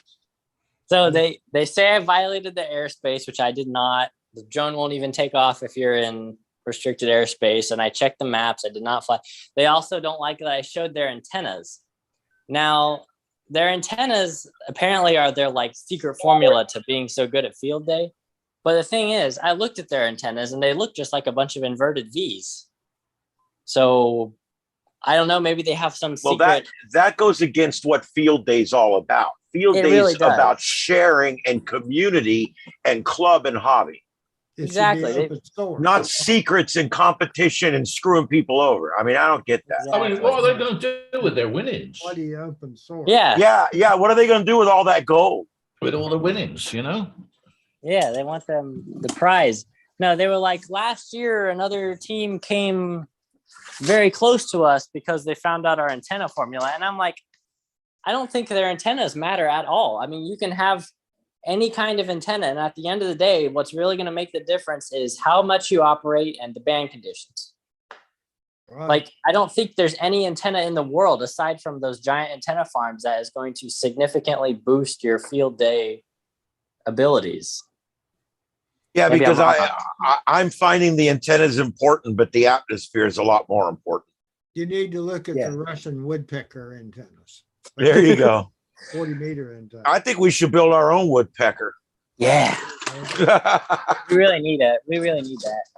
I would use that. Oh my God. I guarantee I could talk to you on VHF with it. I really would, man. That'd be awesome. Hey, remember that night you were, and we're not doing APRS tonight. We're doing that another night. But remember that night you were looking at the APRS on yours and you were seeing those stations that were so far away? Yeah. That was propagation. I have had 3 mornings out of 5 where it propagated all the way up, and I was picking up base stations in North Carolina and mobiles in South Carolina. I am not shitting you. Wow. And I'm thinking if I put that on my Yeagis and shoot them towards you, I could probably get up there at one point or another. Yeah. But that shows you even VHF has openings all the time. We just don't pay attention to it. There's two. Yeah, everything does. And it all works differently. And of course, the higher you go, the less atmospheric effect there is. But I don't know. I just thought I'd bring it up that I had the same phenomenon happen to me normally in the morning, it seems like. But on that map, it showed red all the way up the East Coast. And I looked over at the thing and I'm seeing stations all up in North Carolina and South Carolina. And I'm like, that is incredible on VHF. 2 meters. So That was part of what made all my Miami shenanigans possible. Was the antenna was a lot of it, but every night, almost every single night, I don't know what it was. It was either ducting or ground wave or just something. Skip, I don't know. But 440 would open up into Southeast Florida like just crazy. Like you'd get S9 full strength signals from a simplex station over there almost every night. I mean, some nights it didn't do it at all, but if you're on, I've been saying this, if you're on ground wave, and everything quiets down at night and you're shooting over mostly Everglades, I think that's why you always did so well. Oh yeah. Because I tell you what, it's hard to get anything towards Tampa because you're going over city after city after city after city after city after city. But when you shoot towards Miami from here, you're going over one city, Everglades, one little city, and then you're in Miami. Yeah, you are right about Must that. be those snakes and gators. They it reflects off the gator's back. That's why it's shaped like that. Yep. Those big pythons. But crocodiles can't do it. Only alligators. Yeah. That's why their backs are concaved and not convex. That's right. Yeah. Those 200-pound pythons. That's what's doing it. That's what it is. Well, they suck it up, don't they? Yeah, I like when them pythons try to screw with one of our gators. They find them both laying there dead later. Mutual assured destruction. Yeah. Yeah. Yeah, well, we're gonna have to figure something out. I can't find my meter. I don't know where my meter is. It's packed I up. got a somewhere. meter that I had a Simpson meter that I had up in Atlanta, and I moved it down here, and I still can't find it. And that's been 5 years ago. Yeah. So, okay, next step. Have you got a couple of pieces of wire, a battery, and a light bulb? There you go. Just make Well, it. Just make it. Just hook the battery up and see if you get any sparks. There you go. If I had a 9-volt, I could do that This really is the easy. 4th of July weekend, Yeah. It's still not that good. MacGyver could have done it with a piece of gum and a paperclip. Yeah, I know. I wish I had those skills. I don't know where my meter is. Phone nearby, so you call a fire department if you need it. Yeah, I better call them in advance before trying this out. I don't know where that thing is. I hate moving. I hate moving. Well, I'll tell you what, you look for that and I'll take it back for a couple minutes while you're looking for that. Yeah. And the next thing I wanted to talk about real quick while he's looking for that, and we'll go right back to him when we get it. But let's talk about hurricanes. It's starting to heat up out there. We got this monstrosity here that is going to end up, this is going to be crazy, guys. This is going to end up being a Pacific hurricane. Yeah. Isn't this weird? Yeah, it's a weird deal. It never got status over here. I don't believe, or they call it, what are they calling this? No, they're calling it Bonnie. Okay, so they did go ahead and name it. So it achieved status in the Gulf. And now it's going to, or the Western Caribbean Sea, whatever it would be considered down there. That's pretty low. Yeah. But it's crossing over Central America, and there you go. I mean, what a cool thing. This doesn't happen every year. It's pretty cool. And, you know, my big disappointment about all of this is the next name is not Clyde. Yeah, you'd have Wow. thought they could have done something like that. Come on. Hey, I got my name's coming up this year, so I'm going to see how much shit I can destroy. Is Rick on this year too? No, Richard. Oh, Richard. Okay. Yeah. Too many Daves all over the place. They're not going to name one of those. That's for sure. Well, that's why he's telling people Ian is short for Ian. Yeah. That's all it is. It's not any bigger. Yeah, he's bigger and he's smaller. Yeah. I'm a short guy. I don't need a tall name. Anyway, this is the current setup here. This one here is the one we got to watch, of course. But they're only giving it a 10% chance. It's really coming into some weakening. It's coming into some shear, some vertical shear. And so I don't know. They're saying that it may develop. And so we're watching it. If it develops, it's going to put it in this area somewhere in like 5 days. So it's definitely something we should watch. The good news, I don't believe it's going to have an atmosphere that's conducive to any kind of rapid development. So Plus that's the it's good below news. 15 degrees. Yeah, and notice my 15-degree thing that I always talk about. Thank you, Rick, for reminding me. I always say if it is south of 15 degrees, which is right here, when it reaches the Windward Islands, it's a Florida Gulf storm. It's either going to hit somewhere south of Jacksonville. And this one's doing that. If you look at the models, the few models that they've been running on this, and I think we might have a few that they've run. Any models on that puppy? I'm not sure.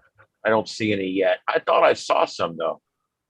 Sometimes they're posted by meteorologists over here, and that's where I see them. No, he doesn't have that storm in here yet because they haven't really, all it is an invest. They haven't really assigned it a potential storm number yet. But anyway, well, I'll tell you what, let's run the models. That's how we can tell.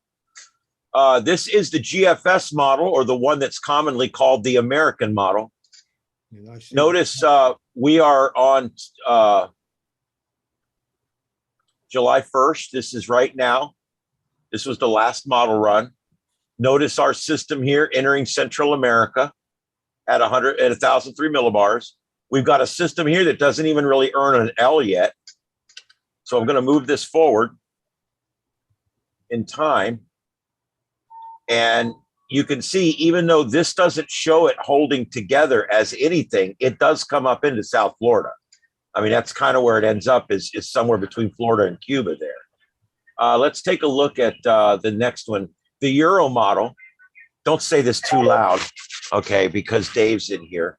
But the Euro model is the best performing model. Absolutely. They must have stumbled across something. I don't know.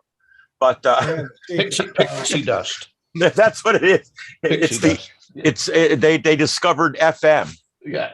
They're like McDonald's, which doesn't stand for frequency modulation. They have a special sauce. Yeah, that's what it is. Marmite. Oh, great! There's a station in the Ukraine calling the Del Mar. What would DEL be? Del Mar? What else would it be? DEL? I'm surprised to see a Ukraine station on, to be honest with you. They're under radio silence right now. Okay, so anyway, let's run this one. Here we go. Notice that it's just, here it is, just south of, oh, we're going the wrong way. Here it comes, and okay, we're south of Haiti there. And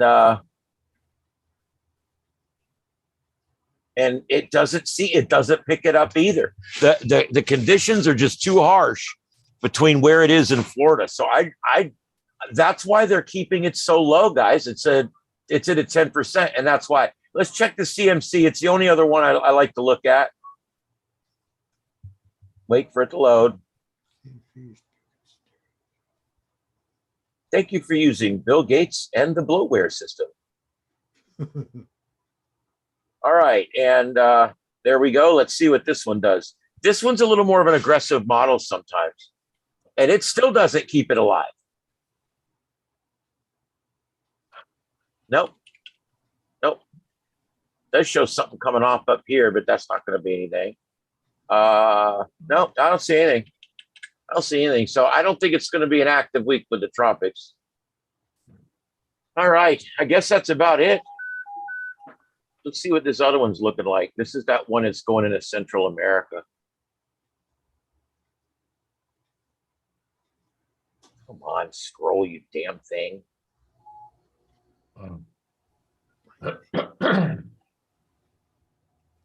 Yeah, that's what that one looks like. Starting to get a buzzsaw. You can see why they're expecting this to stay a tropical storm as it crosses over. So I'm not sure. Yeah, because it is. It's a fairly large size system. Got a good closed circulation now, finally. And as it emerges out here into the Pacific, it's going to run into some really warm water. And so that's going to form up, and there you go. I just want to mention, as always, Mike's weather page. You guys should all have that on your quick bar. It is the page.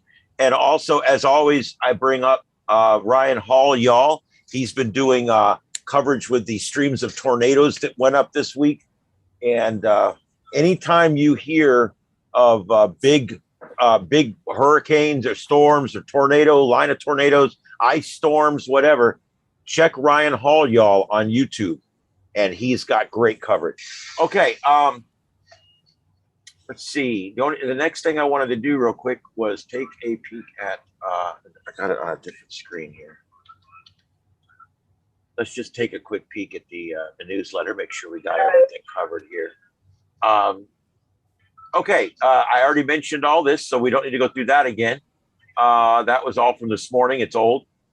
Pretty quiet out there right now. You know, one of the things that sucks right now is, and you guys heard everybody bitching about it on field day. The conditions are just shit right now. I don't know what else to tell you. I don't know why, because the sun has been very active, and despite the sun being very active, everything, the solar flux is still only at 98. But the good news is, if you look in the newsletter that I put out, I always have this page here, and you can see that the predicted solar flux looks nice. It's going to get us back up in the 140-ish range here in about 3 or 4 days. So if this holds out, and it doesn't always hold out, but you can see it does kind of follow the forecast. If this holds out, conditions will improve over the next 6 days on HF. Because we need to get this back up here again. It's been pretty good on 6 meters, though. 6 meters has been incredible. I've made a contact on 6 meters for every day now since the end of May. Truth is, I think 6 meters, because you're using those magic band reflections. Yeah. Those are less influenced by sun and more influenced by lower levels of the atmosphere. So 6 and 10 can be wide open, even though, you know, everything's crappy on 40 and 80 and 20. So yeah, that's really cool. As a matter of fact, that's a good thing, because truthfully, anytime you've got absolute crap on 20 and 17 and 40, try 6 and 10. You can have these magic band things happen even into the evening. When it's really flowing, they say that they'll hold on late into the evening. So, well, it's up now. I'm just having a quick look. Yeah, I mean, there's a bunch of stations up there. Not a great deal of distance. We're talking, Delta Mike. There's a couple of Delta November. So we're covering pretty much all of the US. You know, I mean, it's going up the East Coast. It's going across one Delta November, the rest are Delta Mike. So Delta Mike is Arizona, Mexico, and all that lot down there, Texas. Delta November are like Wyoming and Montana and all those states where nobody lives. I like the way that says a typical late summer type setup will persist through the period. Late summer? I thought it was Yeah. summer. Yeah, I don't think we're not even early summer yet, are we? Yeah, no, we're just No, early summer. we're in early summer, and that's exactly what I'm saying. Even though we're in early summer, where we normally see the sea breeze win out and the storms move inland in the afternoon, Yeah. this coming week is going to be more like a late summer pattern, where we're actually going to see the storms forming inland and midland, and then moving towards the coast towards evening, Yeah. which means we get the bigger boomers on the coast, and the lake and Clewiston and LaBelle don't get the bigger storms, Yeah. or Immokalee, depending on what county you're in. So that's what I meant by that. I hope I didn't misunderstand what I meant there. No, I just thought, what in the world's going on here? Daylight saving time being taken too far. Yeah. Yeah, this is more of an August rainy pattern this coming week. Let's just hope we don't get an August hurricane pattern. Man, oh, this thing is so slow tonight. Something's wrong with it. Yeah, there's some opening. I mean, you can see there's an opening right here because people here are talking to people here. You got a good arc going. Yeah. So there's an opening right there. So if I had my, God, I wish this God blessed thing would move over. What is wrong with this damn computer? If I was working this right now, I would shoot my beam towards North Texas, because that and I would try to get California contacts and Texas contacts. There's quite a few. There's some N6s and K6 VHF is up. Yeah, quite a few. And there's actually people calling Hawaii, but they're not. They're not on this part of the coast. They're on the other side. Yeah, I'm showing one line going from California out there. Yeah. But that's there you go. That's 6 meters right now. Yeah. I'll tell you, if you're going to work 6 meters, unlike like 40 and 20, where you can you shoot it up in the air and it comes down. This is a little more strategy to it. If you got a directional, there's a lot of strategy to it. Because truthfully, right now, if you aimed your beam east, you would get nothing. You have to aim it in the right direction, and then this opens up like crazy. Well, it depends how long your beam is. If you've only got a 4 element, you've got good 25, 22 degrees of reception. I mean, if you've got a 13 or 14 element beam, then yeah, you're down at 2-3 degrees, then you're going to be in trouble. But with most of my contacts are made with a stick dipole. So look at the pattern of that, 5 degrees above the horizon, and you're away. There you go. All right, let's go back to here. Were you guys not seeing that? Yeah. I just noticed the weather's still up over here. Yeah, that's what I see. That's okay. That's what we're It's seeing. terrestrial weather update. But And then I see on the screen, I'm showing something totally different here. That I'm showing something totally different. you're not sharing the same. There we go. Oh, well, that's what I was trying to show you guys a minute ago. You can see that Florida is arcing in the south part of the Socialist Republic of California. CSSR. God knows what that is. It's funny because anytime anybody calls our show from California, we always say, and now we go to Bob, who's calling from behind enemy lines. From the Iron Curtain. From behind the Iron Curtain, the Uh, Socialist Republic of California. the CSSR. Anyway. Let's see here. So anyway, I'm glad you can see what I meant you to see now. Anyway, let's see if I can get back to the other thing now. Jesus, I don't know what I'm sitting here realizing I'm not showing you what I think I'm showing you. All right, yeah, this is the weather, and like I said, that's not a typo. We're going to actually have a late season pattern, and it's going to get towards Tuesday. It's really going to get good. You can see there. Every day, hours of rain. So it's just going to be very wet. And the good news is, I mean, they're not really showing huge accumulations, but they never really do down here. The wind, no real wind, nothing over 10 miles an hour. So not too bad. Just lightning we got to worry about this week. Okay, there's my fun stuff of the week. The raccoon says my friend's reaction when they learn I'm getting a ham license and might even learn Morse code. So you've joined another cult. And then the guy in the middle, he was just using his amp. It wasn't a big deal. Poof. I love that picture. Tornado going on there for a minute. That's funny. Yeah, that cell type site that you see there burning. Yeah.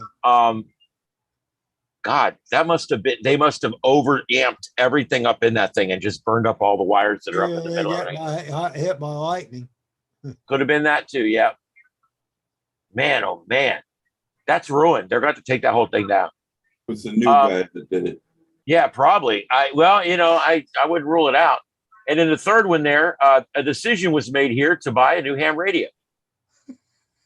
A boat is nothing but a hole in the water that you throw money in. That's right. So it's in the dumpster now. Yep, and that's where they belong. I agree. Don't want one. All right, the world of DX, there's stuff there. This next weekend is the swap shop next weekend. And there's the next Ham Fest is next weekend here, the summer tailgating in Orlando and in Fort Pierce, Tampa, Melbourne. There's nothing really close. August, yeah. Yeah. August, you have to have it inside. So it's like one of them things. Like Huntsville. Yeah. Huntsville is entirely inside. Yeah, there's a couple of stories in here. There's some different things. The 13 Colonies event's coming up. That's one that's cool. That's going on right now. Yeah, and I'm going to try to work that this year. I want to do it this year. I got like 8 of them last year, but I wasn't really even set up. I was just playing around. Yeah, hint for you, use dxsummits.fi. Yes. To look for stations. That make life a lot easier for you, because what you're looking for may not be on the air. Oh, okay. Well, I've got an idea, Ian. We What's can't that? do it this year because it's too quick. I didn't have the idea until kind of lunchtime today. But what I'm trying to do with my club is that we're going to have a 13 Colonies QSO party on Zoom. So basically everyone gets on Zoom, possibly, I don't know what night, Tuesday or Wednesday night, because it started yesterday. No, it started today. It's going through till next Friday, the 8th. So we're going to have a QSO party on the air. I'm going to let all the club members know, and we'll see if we can watch other people or ourselves work some. I've only worked one so far, K2G up in Georgia. Yeah. But I thought that might be a good idea for us on a Friday night next year. I think that'd be an excellent idea. Yeah. I think And that I would look forward to please remind me of that. And if there's another event we could do it on before that, I'd be interested then too. Yeah, I think that's an excellent idea. I want to do more actually doing radio stuff on the air here. Yeah, that'd be slick. Well, does it end next Friday? It ends on the 8th. It's Thursday night. Thursday ends night. on- Okay. Yeah, it ends, what is it, 0300, 0400 on the 8th, I believe it is. Yeah. Which actually turns out to be midnight our time. Well, if I can get enough people together, a few guys together one evening, and I only thought about it because we've done it a couple of times here on FT8 and stuff, and I've been helping guys out. A couple of weeks ago, I did a talk on, getting on HF, things to do to make it easier for yourself and stuff like that. And I was thinking, man, we'll have and when Joseph had his after field day QSO party or whatever it was, post field day QSO party, the kind of all of them gelled together in my brain. And I was thinking, wow, why not have a 13 Colonies QSO party on Zoom? So that's what we're going to do in our club. And I'll remind you next year, we'll have a go and do it all together. And if we can find something else, because there's usually one or two, isn't there? I'm trying to think what the other ones are. Yeah, there's hundreds of them, but the only ones that are big like this. But but yeah, I mean, let's figure it out. I want to do that. Anything that's going on Friday night. There's not as many going on Friday night, but No. Yeah, this would have been one. Yeah, this starts and this goes a whole week. Most of them don't go that long. So No. I did like the other it. one, which was Last Man Standing. I did that one. I managed to work all of them. I worked the California one that was in the studio like an hour before the event ended. Oh, that's the one with the tool man in it, right? Yeah. Yeah, I got those certificates up on my QRZ page. I got I got those. Yeah. That was pretty cool. I worked at FBI special event. They had a special event. They were operating stations and FBI guys and stuff. And I got some of those and they sent me a certificate. I was like, wow, thanks, guys. Oh, okay. Well, anyway, there you go. So we'll have a 13 Connolly's. Oh my God. Connolly's. Never mind. QSO party. So if you want to join, I'll let you know when ours will be, but I'm not, as I say, I'm still trying to put it together. I'm hoping maybe Tuesday or Wednesday night we can, we can't do Wednesday. That's our club night. So maybe Tuesday, maybe Monday, 4th of July night. If you don't want to go out and watch fireworks, why not? Well, I'll make you a deal. If you want more people involved, give me some notice on it and the information, and I'll blast it out to our 200 people that get our email. Okay. Well, I only had the brain fart. If today, you want to, only if you want to. Well, I was tiling today, so my ham radio tiling. Yeah. Ham radio tiling. Nah. You got to set some priorities, my friend. Well, all last weekend I did radio, so I've got to catch up a little bit. Oh, I love it. Yeah. We've all got our your office little crosses to bear, haven't we? Yeah, we've all got our crosses to bear. Anyway, so I wanted to show you guys this. I thought this was hilarious. One or more zany on-the-air events is back for a third run this year. Walmart parking lots on the air. I shit you not. This is a real thing. Okay. You sure this didn't come from the Babylon Bee? No, this actually, what would that be, like the Babylon ham? Yeah, there you go. I thought I was one of those. Yeah. But this, I made up WODA. I don't know. They don't actually call it that, but I'm like, why don't we call it WODA? But, but it's funny because the contesters are called associates.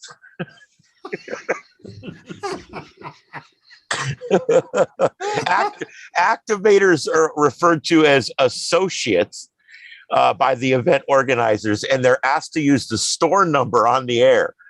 I love this. You sure this isn't a plot by Walmart for advertising?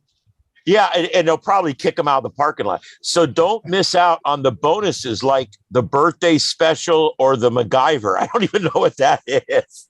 If you have to ask, you don't really need to know. I guess we didn't get that multiplier, I guess. Put on your pajamas and aluminum foil hat or dress any other trashy way that you can, because that's generally what they do anyway.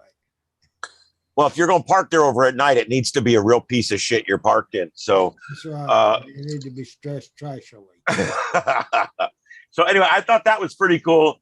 That's hilarious. Oh, here, I got a new thing tonight. Walmart's. I am hosting a new Broadcastify channel from here. It started today. It's crashing. It's having issues. It's going to be a fun weekend trying to get all the bugs worked out. But what I'm doing is over here on one of these systems over here that you can't see on the camera. One of those two systems over there. Those are my Broadcastify computers. And those right now, each one's broadcasting 2 feeds. One's hooked to 2 different Baofangs, and I'm getting the 2 channels off each one of those. And another one is hooked to a quad band that I got up there that does all kinds of. And then now the other computer, not only is it doing one radio going out, but it's also now scans the P25 system here in Lee County. They went to the P25 phase 2 system, and I'm scanning that. Other than law enforcement, because it's encrypted, we'll save that for a constitutional discussion. But that is now up and running. Before the court, that would be awesome. It's being challenged legally in California right now. Oh, cool. Cops should not be allowed to encrypt their radio traffic. It is a block, and it's a block on transparency. What the Supremes will do with that? I mean, It may go that high, I hope. And I hope that it is ruled that public transmissions on the radio are public transmissions on the radio. Transparent. Right, exactly. Now, if they want a private channel to put patient information over, or for the SWAT team or something, we can talk about that. That's fine. But I'm talking about normal dispatch channels. Anyway, what I've done is I put this up. It's scanning. You guys can see there. I've got 4 different channels up now. Those are the 4 channels that I've got up there on the right side of your screen. And I'm going to be continuing to work on these to make that one. It's still working over there. I hear the fire department tones going off. There's a little speaker in the computer, and it's just enough that I can hear that the radios are cackling over there. What a neat, just these 2 old computers. I hooked them up. They're 2 identical computers hooked up to 2 identical monitors. And it's pretty cool because I got 4 Broadcastify feeds going out. And they cackle? Then that could Yes. be vice presidential. It could be, or it could be previous presidential candidate. Anyway, I will leave that there too. Anyway, drop that. We leave all that shit over there in the corner. Anyway, so there you go. I got all the apps in this week. If you haven't done all this yet, there's the scanner app, the police app, the SDR trunk decoding. I found the dongles have gone from $48, $42. Now they're down to $32 again on Amazon. So if you don't have a dongle, see, I could go 3 ways with that sentence right there. I could go this way or that way. If you don't have a dongle, go ahead and buy you one. They're $32. Actually, I have a diversity dongle. See this? Really? Yes. Is that kind of trans? Yeah, well, no, nothing like that. Oh, okay. Let's see here. And I got all the trunk radio frequencies. Did you guys know that if you download SDR trunk, you can then go to radio reference and they'll give you everything you need to just type in a set of numbers and you're scanning. Easiest scanner I ever programmed was the trunk scanner thing. I typed in 1 frequency and pressed go and it goes, oh, control frequency. I'll take it from here. Oh, man. Yes. Rick, probably one of the easiest things I've ever set up and used. I typed in 1 frequency with 7 digits and pressed go, and it found the control frequency and it took off. Now, I can go in and program ambulance channels and public works channels, and I can group those into scanning bands, and I can even put little icons with little blinking ambulances on there. You mean we don't have to be a lawyer to be an ambulance chaser? No, but the truth is I don't need any of that, so I haven't programmed any of that. All right, as far as this weekend, let's see what we got. When I was telling you guys, there's literally events every weekend. This is what I'm talking about. This is just what's going on here in the next week. There's the 150th anniversary of Home on the Range. Okay. There's the Granite Mountain Hot Shots. Those are firefighters. I do know that. Yeah. And Iowa Railroad's on the air. Iroda. You got to remember that one. That's Iroda. And you got to, or you can say it like a pirate. Aroda. Aroda. Aroda. The great river ARCR river. It's the great Aroda. Dear. There's the Colonial Williamsburg special event, the Independence Day observance event. So all that's going on. So there's other things other than the 13 colonies going on this weekend. And then, of course, there's the Whiskey Rebellion on the 5th. Now we're talking. That's the people that woke up late and missed the 4th. Yeah. There you go. Yeah, they waited till the 5th. Can I bring a bottle of rum? Sure. They'd probably shoot you. It's Captain Morgan coconut rum. There was one time where I would have drank that. All right, let's see. I I haven't had know, lip. you're missing the good one. There's 100 years of the Thales Nederland BV. That's got to be something to look forward to. I'm glad you read that because it's written in British. Is it Thales or Thales? Thales, isn't it? Thales, Thales. Yeah, you got to pronounce it like they do. 100 years. Anyway, yeah, so I don't know what that is. All bands, all modes. It sounds like they're into anything. Let's see. World Games 2022 Birmingham. Couldn't care less. That's Birmingham, RMRA. Alabama. It's Alabama, so that's Birmingham. Yeah. It's Birmingham. Birmingham. Yeah. Birmingham. So you say it like us. Over there, they would have said, "Oh, it's Birmingham." Well, they would say Brummies. Birmingham, Alabama. Birmingham. No, I noticed that Americans like to put spaces between things because we're American. Oh, they like to throw additional. The Italians throw additional letters in the middle. Yeah. And sometimes, they'll throw an additional word in the middle of a word. Well, see, in the South, we like to celebrate each syllable. We will say Birmingham. Birmingham. But if you're in England, we ain't got time for that shit. The roads are narrow. The clock's running. It's Birmingham. Well, the biggest problem we got is that, you go 50 miles, the accent's completely different. In fact, you go 30 miles and the accent's completely different. Yeah. But what really throws you is bread is called something completely different. Yeah. Yeah, we got that here. They call hot dogs glizzies in the North. Yeah. And I've never heard of a glizzy in my life. My wife's got. I'm watching a show, and the guy's feeding glizzies to the goats, and I'm like, those glizzies look just like hot dogs. She goes, they are hot dogs. That's what they call them up there. It's the they got a different name. I mean, I get over in England if you want to call them bumper shoots instead of umbrellas. I get that. That's fine. Or a lift instead of an umbrella. Yeah. I mean, you want to drive on a driveway and park on a parkway, as strange as that is, that's fine. That's what you do over here. They call them the motorway over there, which actually makes more sense than what we do. Bloody hell. But anyway, yeah, no, it does. It does. I like how if you get to the South here, we tend to drag it all out, make it longer. And that way, when we're drunk, you don't notice as much. But I noticed over there, they shove it all into one little quickie. What? Yeah. Down here, we'd say details. Over there, you'd say deals. Yeah. Well, Rick will back me up on this one because you can always tell if you're working somebody on CW who comes from the South because the da's are much longer than the dit. They get too long, they become duh.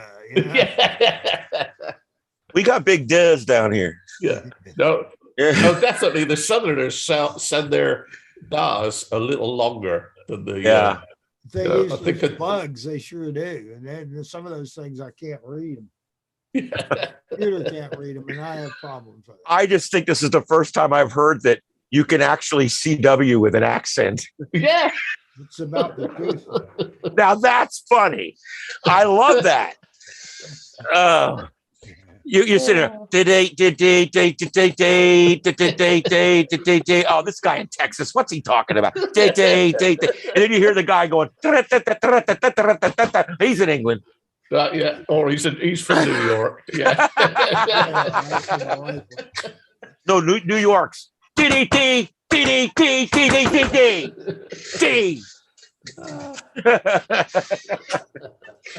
We're having too much fun.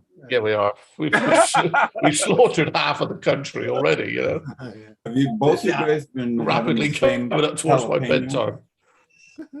Look, one of my favorite things in the whole world is speech and accents. I love them, and I do about 40 of them, and I just love accents.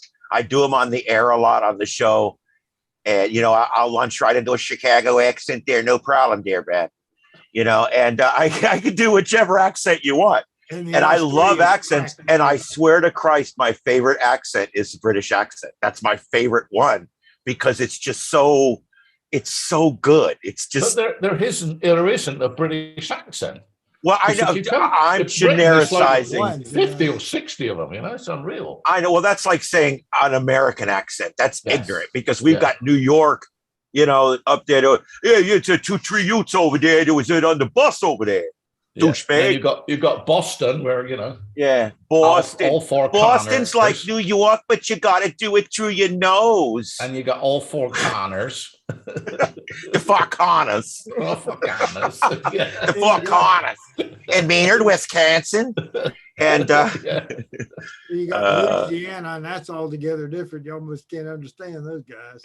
and I tell you what Californians sound like, but they don't have free speech out there anymore. Anyway, That's Yeah, they so get much upset. socialist California. what I want to tell you, we've smashed them 3 times tonight. This has been a good night. Yeah. So if you're from California, it's no reflection on you because you got the hell out. Okay. Anyway, I wanted to show you guys one of the other things I did this week was, and I don't know if you guys have seen the newsletter yet, but I'm not sharing those videos of all the stuff that's happened around my house. I'm just not. It's publicly. So I took a bunch of. hilarious. So I took some screen captures so that people could see the security system and what I was able to capture. But anyway, I put in here all the information on the system I bought and the installation I did. I got to tell you, I'm over the moon. What's the term we use in the South? I'm tickled as a pig in shit. Oh, pink. I love this system. And I'm not selling this particular system. You can get any good quality digital system. It'll probably work fine. But when I went from analog to digital, this one camera I got over here, you can see it on the right side. It's still an analog camera, and it's all, when my HF transmits, it all goes weird. I got some installation stuff in here for you guys. I even showed you all the stuff I bought. I bought this so I can run the cable from my shack back into my house and then split it up into 2 more TVs in the house. That way, all 3 TVs have HDMI. Because I wanted to be able to, I like to see my cameras in every room. I got a 40-inch TV in my bedroom so that when I'm laying there, right underneath my 60-inch is a 40-inch, my old TV, which actually has the cameras on it. And I love to sit there and watch TV at night and know that no one's messing around in my yard. Well, actually, because what's going on outside may be more exciting than what's on TV anyway. Could be. Well, in my neighborhood, that's always the case. Because you've heard of people living in a gated community. I live in like the exact opposite. I live in a demilitarized zone. They go to your place to cause riots. Yeah. You have crazy people that like to pull their pants down, So I actually put some examples up here. In the first 5 months, it was actually 4.5 months of operation, I've already captured 3 crimes in progress, 2 are being prosecuted, and the 3rd investigated off of my footage. And so the first one was a boat motor theft. My tower cam caught the theft 5 houses away. Good grief. Yeah, and you can see here where I've made a little picture, and you can see where I did it. They weren't able to see the guy well. It's raining here again. They weren't able to see the guy well enough to prosecute on my footage, but they were able to get a time of theft, direction of travel, and some information off of it that was good. So anyway, after that, we had a structure fire down the street, and the guy you're looking at on the left there is the guy who owns the place's brother, who's pissed at his brother, walked over to his house with his dogs locked inside. He lit it on fire.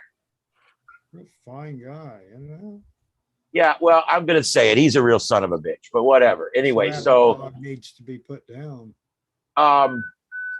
He set the thing. The good news was my neighbors were all animal people on that street. My son-in-law ran down there. There was other neighbors ran in, smashed the window. I was at work. I watched it on the remote at work, on my tablet. It worked.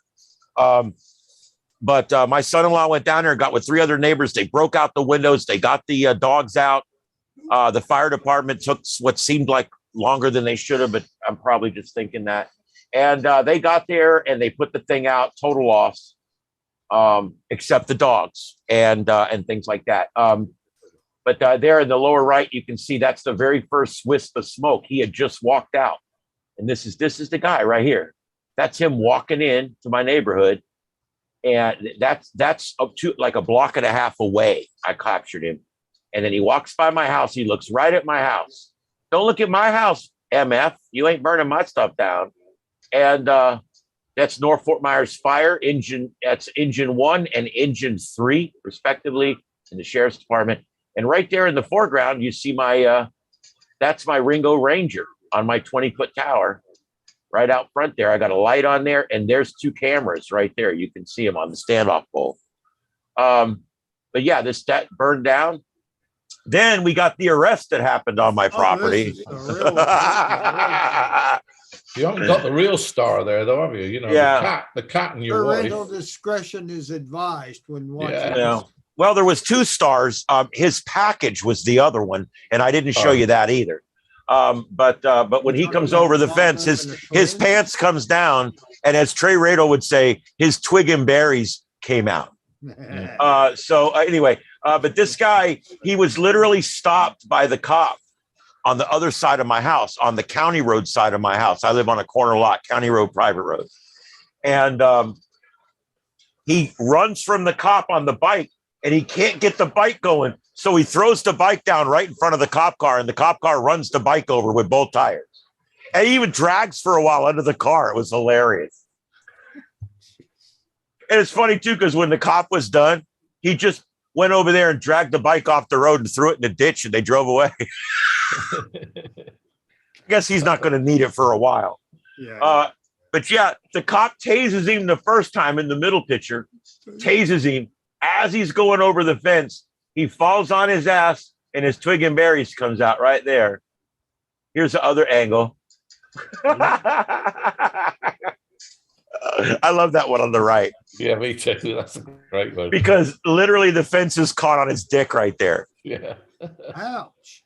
To me, it was the dog. The dog was looking and ran inside, and then the cat ran out and like jumped on him or something. Yeah, my son-in-law's like, get him, get him, get him. I'm like, he trains protection dogs. That's what he does. One of the things he does. He works at he does high-end maintenance aquarium stuff at a aquarium place, and he trains protection dogs. And he's got this new dog that we've just started training. And he yells, get him, get him, get him. And the dog runs back in the house. And then the cat comes running out. The cat was more dangerous to the guy than the dog. Oh, I know. It's great. I like it. The cat says, hold my beer. So it gets even funnier from here. Now, you got to remember, my son-in-law, it's 9 o'clock at night. My son-in-law is wearing nothing but a pair of pants. He's putting his dinner together. I'm in a robe because I was literally taking off my clothes to get in the shower. And so the next scene here, you can see where we catch him. I literally grab his shirt as he goes by. And as you can see, we were slowly quite quickly turning this into a nudist camp. He was showing his ass. Literally. Because, he was showing his ass and I was about showing mine. My robe's not even tied there. I'm like literally trying to hold my robe closed and catch the fleeing felon at the same time. Not the easiest thing to do. I grab his shirt and the shirt comes off. Now his pants are falling down and his shirt's come off. Okay.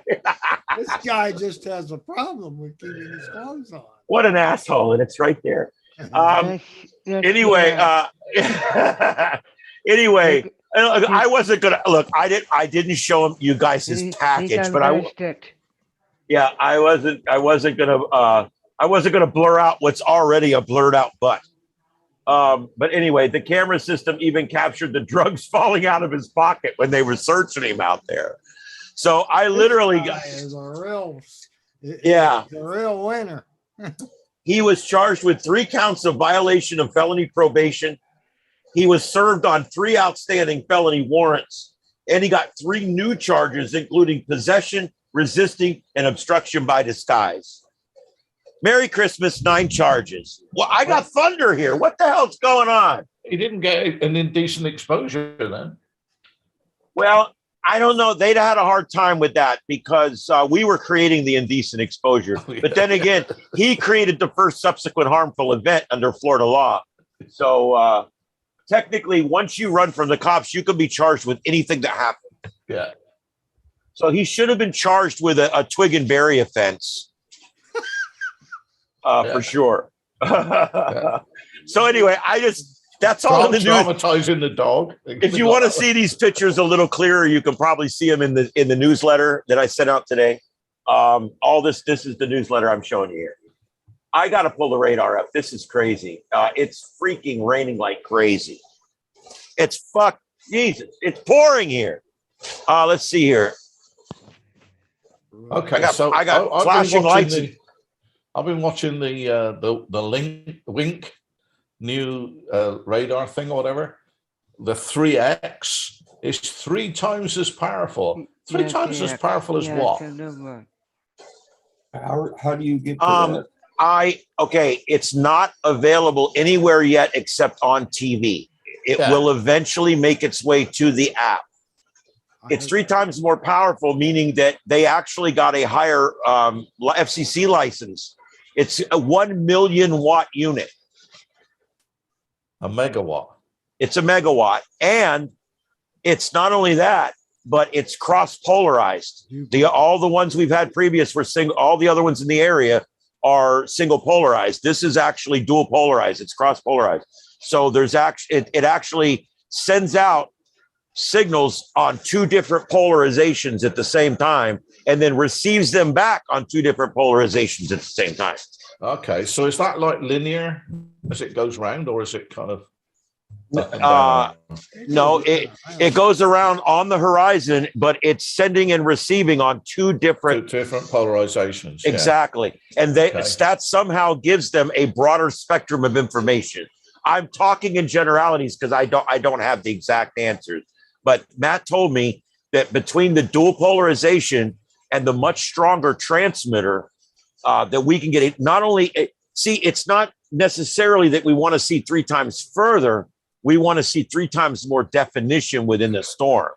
Yeah. And so, it may all be bullshit, but that's what they told me. Well, I was going to say marketing has really done a good job, Yeah.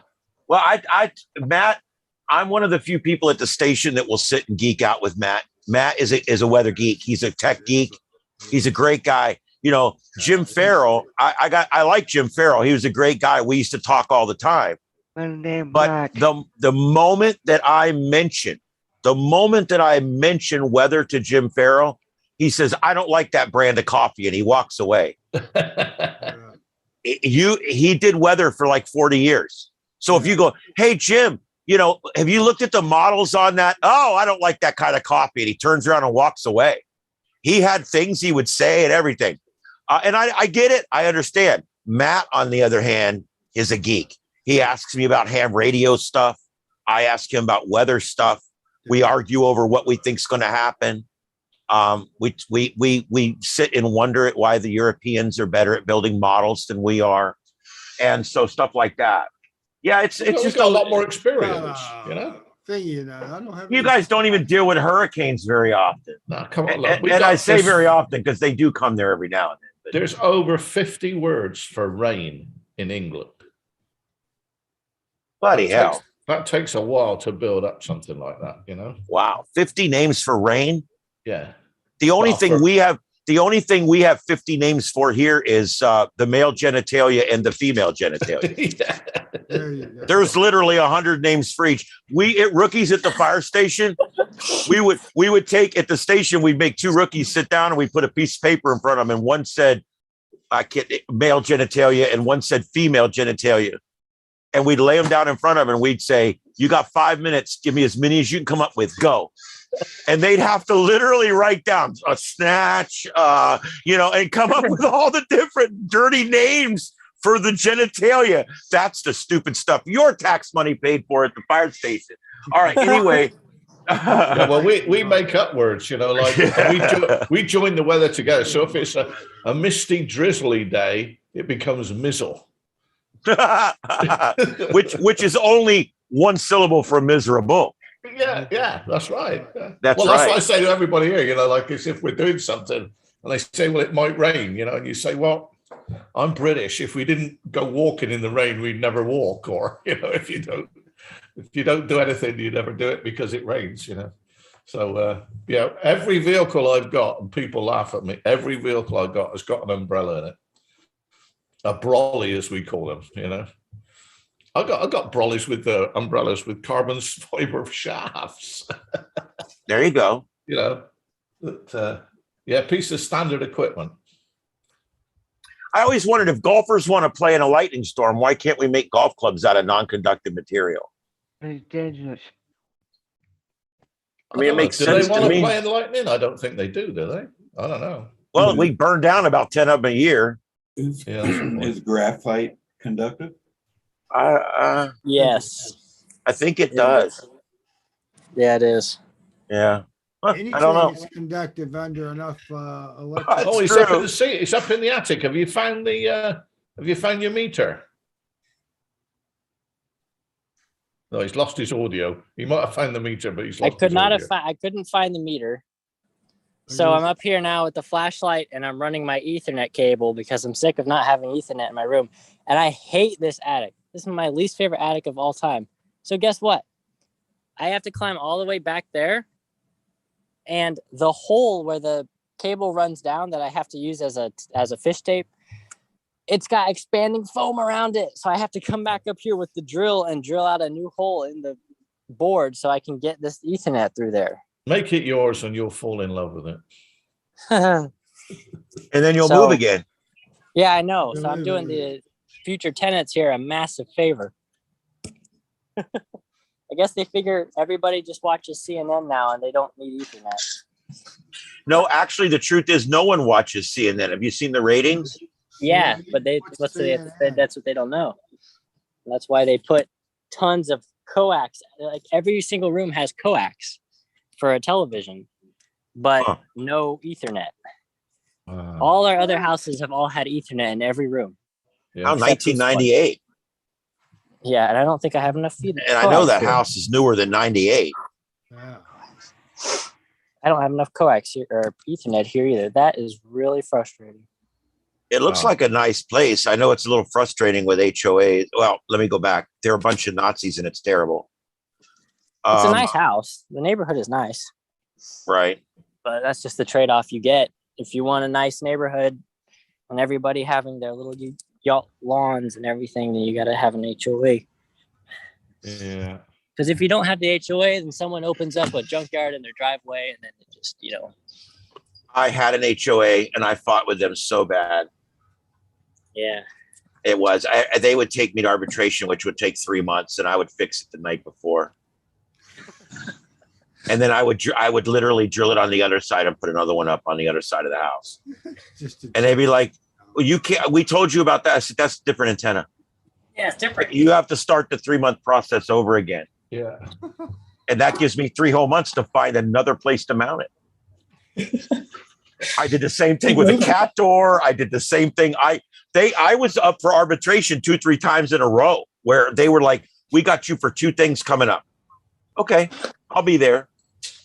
And I show up in my fire department uniform and say, well, you're taking me away from your district where I need to be fighting fire right now, but I'm here dealing with you. All right. And they're like, well, we're here about the cat door. We're going to fine you $100 a day starting tomorrow. Oh, I moved that cat door last night. Here's a picture. And we're sitting in their attorney office. They're $500 in on this. And then they're like, all right, well, we got to talk to you about that antenna. We've told you before you can't have that antenna. That's a different antenna on the other side of the house. You didn't tell me anything about that one. Yeah. And then when they take me to arbitration, I walk in with a picture here. I took it down. And they used to get so mad. They'd scream and yell, and the attorney'd have to like bar them the back to keep them from hitting me. Wow. Yeah, I hated these people. And I told them in front of their attorney in a meeting with 12 people in it, I said, when I moved into that place, you goddamn Nazis didn't live there. And I said, you all moved in since I moved there. And when I moved there, it was a bunch of plumbers and electricians living there. And you bastards came down from up north and took my neighborhood away from me. So I don't feel bad about this shit at all. I'll see you in 3 months. I like it. Jerk them around. They deserve it. Nazis. Hey, I'm going to have to go in a minute, but I've got a quick technical question. Are you on the board down there? Because when I start talking about HOAs, you get nervous. Yeah, no, I'm not. I'm away from it. But HOAs don't exist after 3:30 on a Friday. No, they don't. And before like That's when you wanna put 8:45 on your, a Monday. So I that's when do you wanna all put my your buddy hacks up. sketchy stuff during the thing. But no, anybody, any idea of how long you can go or what the distance is with a standard USB cable? Because It's 9. It's either 15 or 9 feet. I think it's 15 feet. 15 feet. Okay. Yeah, I've ran into that problem extensively. Yeah, because I believe want to it's put 15 my feet. QRP receiver, that little one I'm going to be making, the digital one, I want to put it, at the antenna. So I Yeah. bring the USB down for WXSJT. How many feet do you need? I think I'll probably need 20, but you can put a little booster in.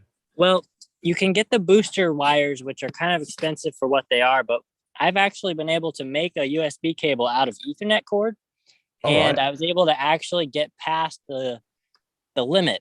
The only problem was that I ran an RTL SDR for the plane tracker off of it, and every day it would disconnect from the RTL SDR at a random time. But whenever you wanted to use it, it worked. So I don't know, if you want to save a few dollars, you might experiment with that first.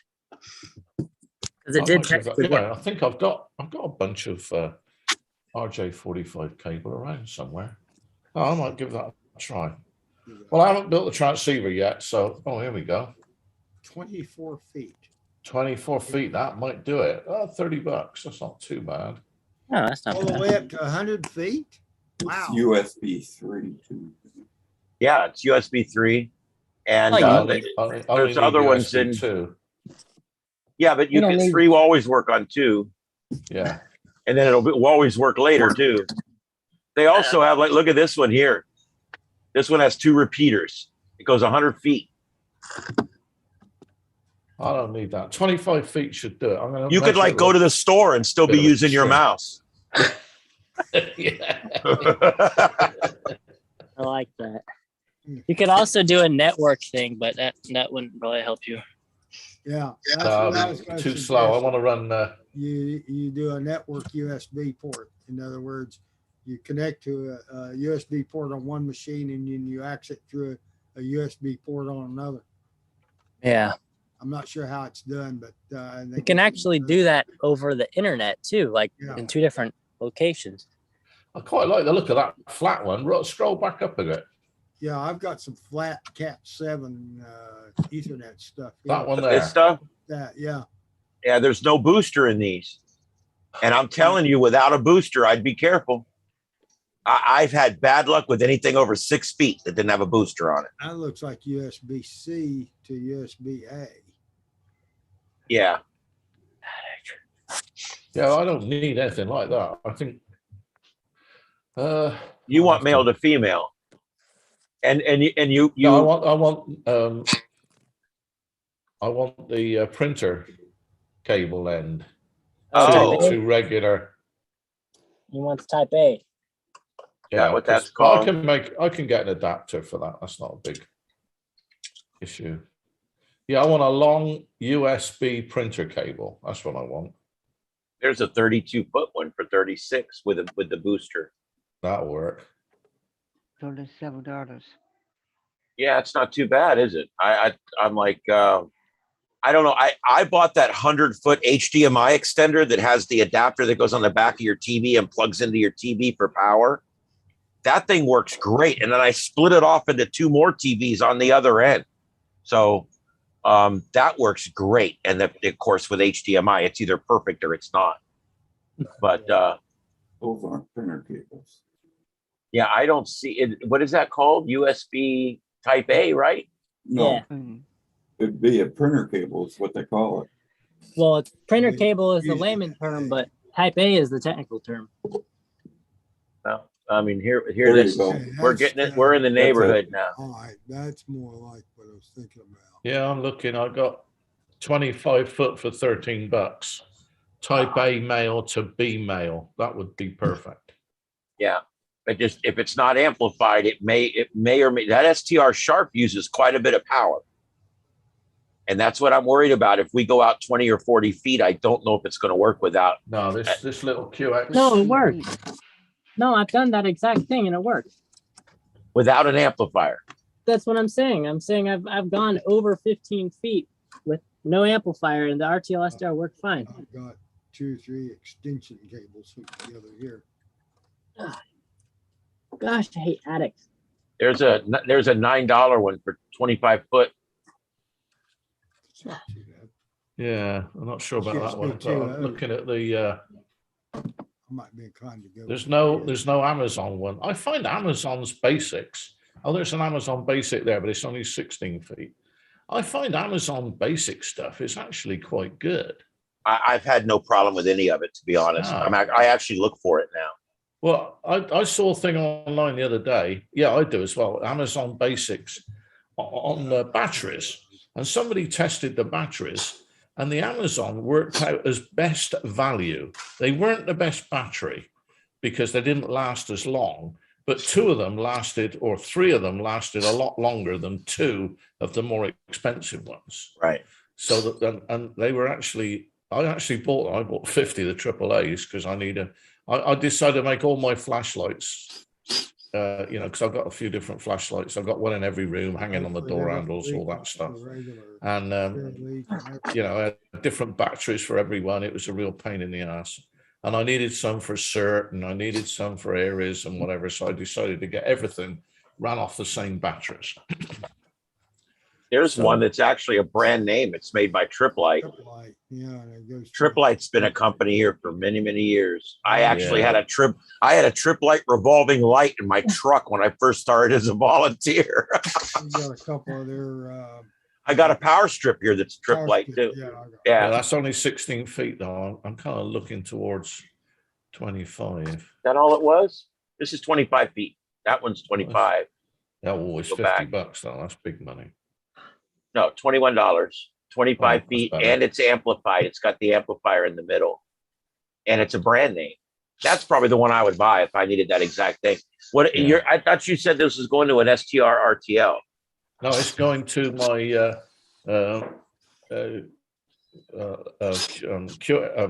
QRP Labs. Oh, okay. SDX, the digital 4-band QRP receiver transceiver. And you're wanting to put it on the other end where it's right by the tower or on the tower. No, right, actually at the antenna.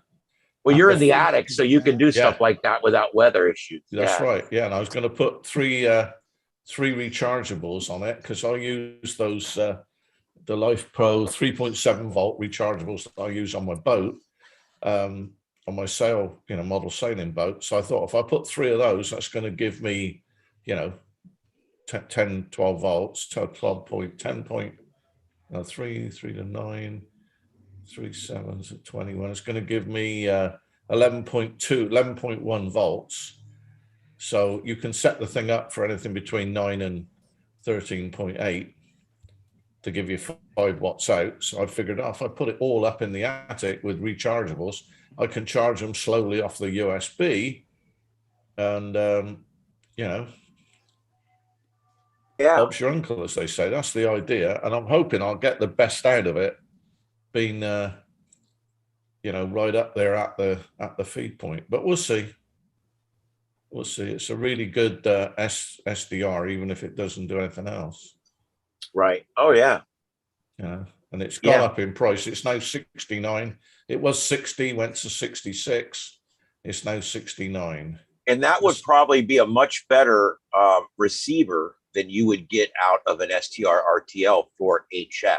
Yes. I find that RTL STRs suck in HF. Yeah. But you can buy an up converter. Yeah. That will convert it up into the VHF range, and then suddenly it actually works really good.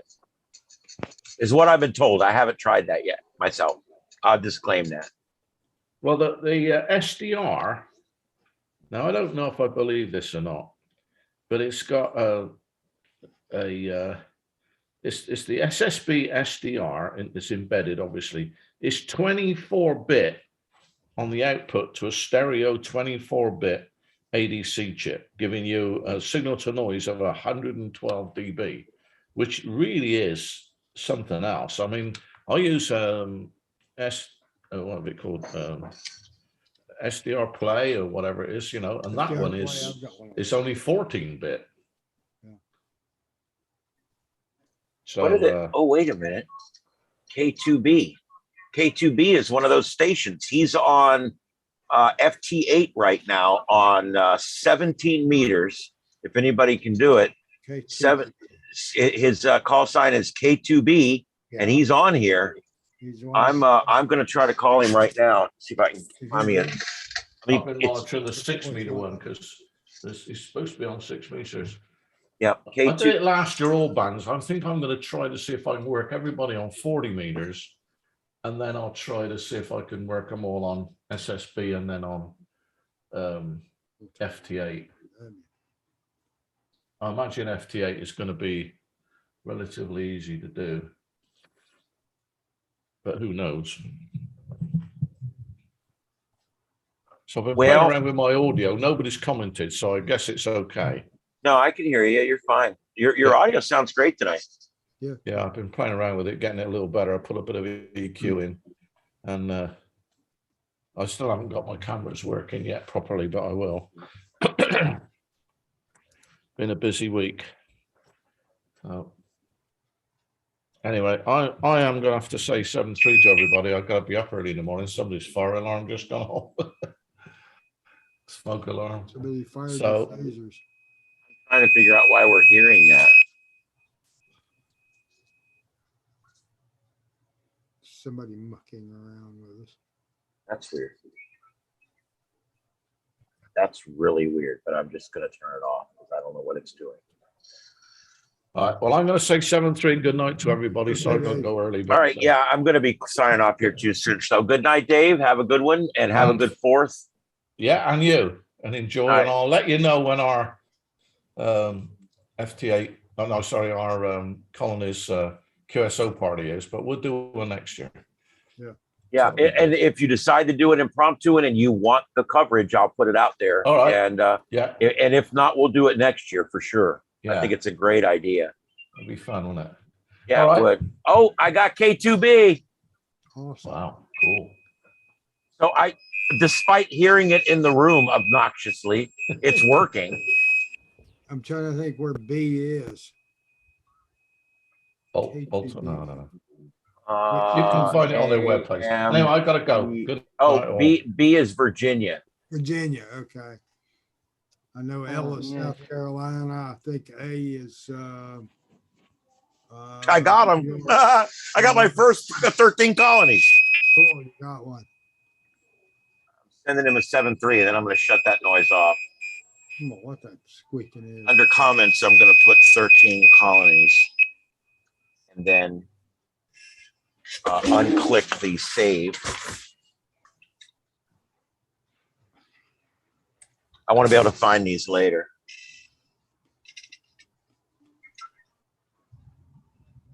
I hear thunder from here. Yeah, I just heard it too. Goddamn thing. All right. Now double people appear. Okie doke. Well, you guys come back anytime. I'm going to check the radar real quick. I'm going to be going off soon myself because I'm very tired. Yeah. I could give you the list of grievances, but I'm not going to waste your time. Yeah, I need to disconnect this. Well, there you go, Rick. It looks like it's across the river, buddy. Yeah, the big heavy stuff's across the river, but I got some rain overhead, so I need to disconnect this 2730 from the antenna.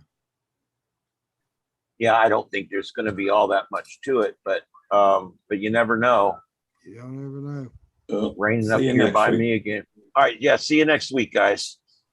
All right, and let's see here. Why is this thing so damn slow tonight? You got something running on it that you don't know about. Yeah, somewhere in the background, there's some crazy thing running.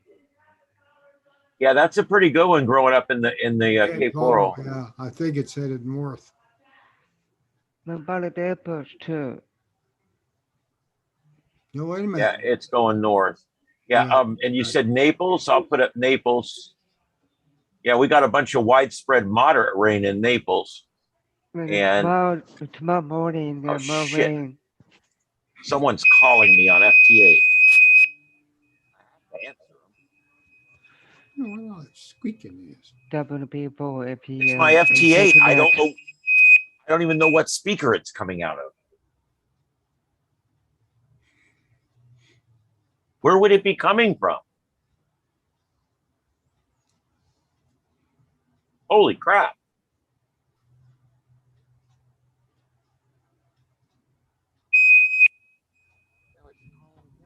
Already got him. What the hell is going on? All right, I'm gonna let this finish. There's something wrong with this damn thing. All right, I got a station anyway. I'm gonna play with that over the weekend. All right, is there anything else before we go, guys? I just disconnected the antenna. Yeah, I just heard a boom. Yeah. It was far away though. It's over in Cape Coral. That's why you. Yep, there we go. There's where they hit. Yeah, over there. It's in Cape Coral. That's coming from that direction. They seem to get a lot of them over there. Yep, they've been getting a lot of bad weather. Cape Coral has, and this is all going. This is going over areas that have gotten so much rain in the last week. Yeah, they get a lot of. It seems like they get a lot of tornadoes. They get a lot of thunderstorms. I don't know. Maybe they built that town on Indian burial ground or something. Yeah, well, I could say a lot of disparaging things about the Cape, but I won't.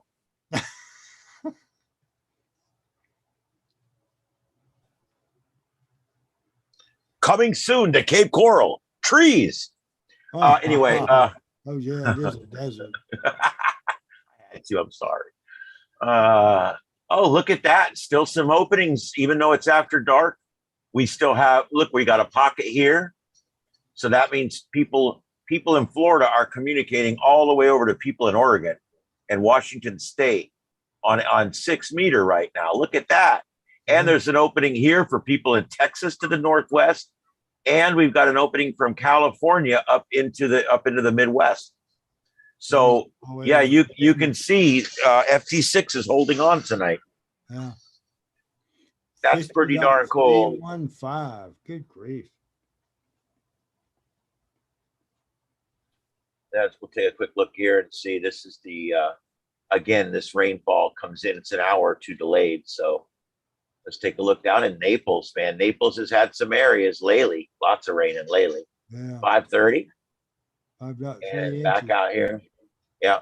This is 3 days, not one. So I disclaim that every time. I had because, like 2 inches in just today here.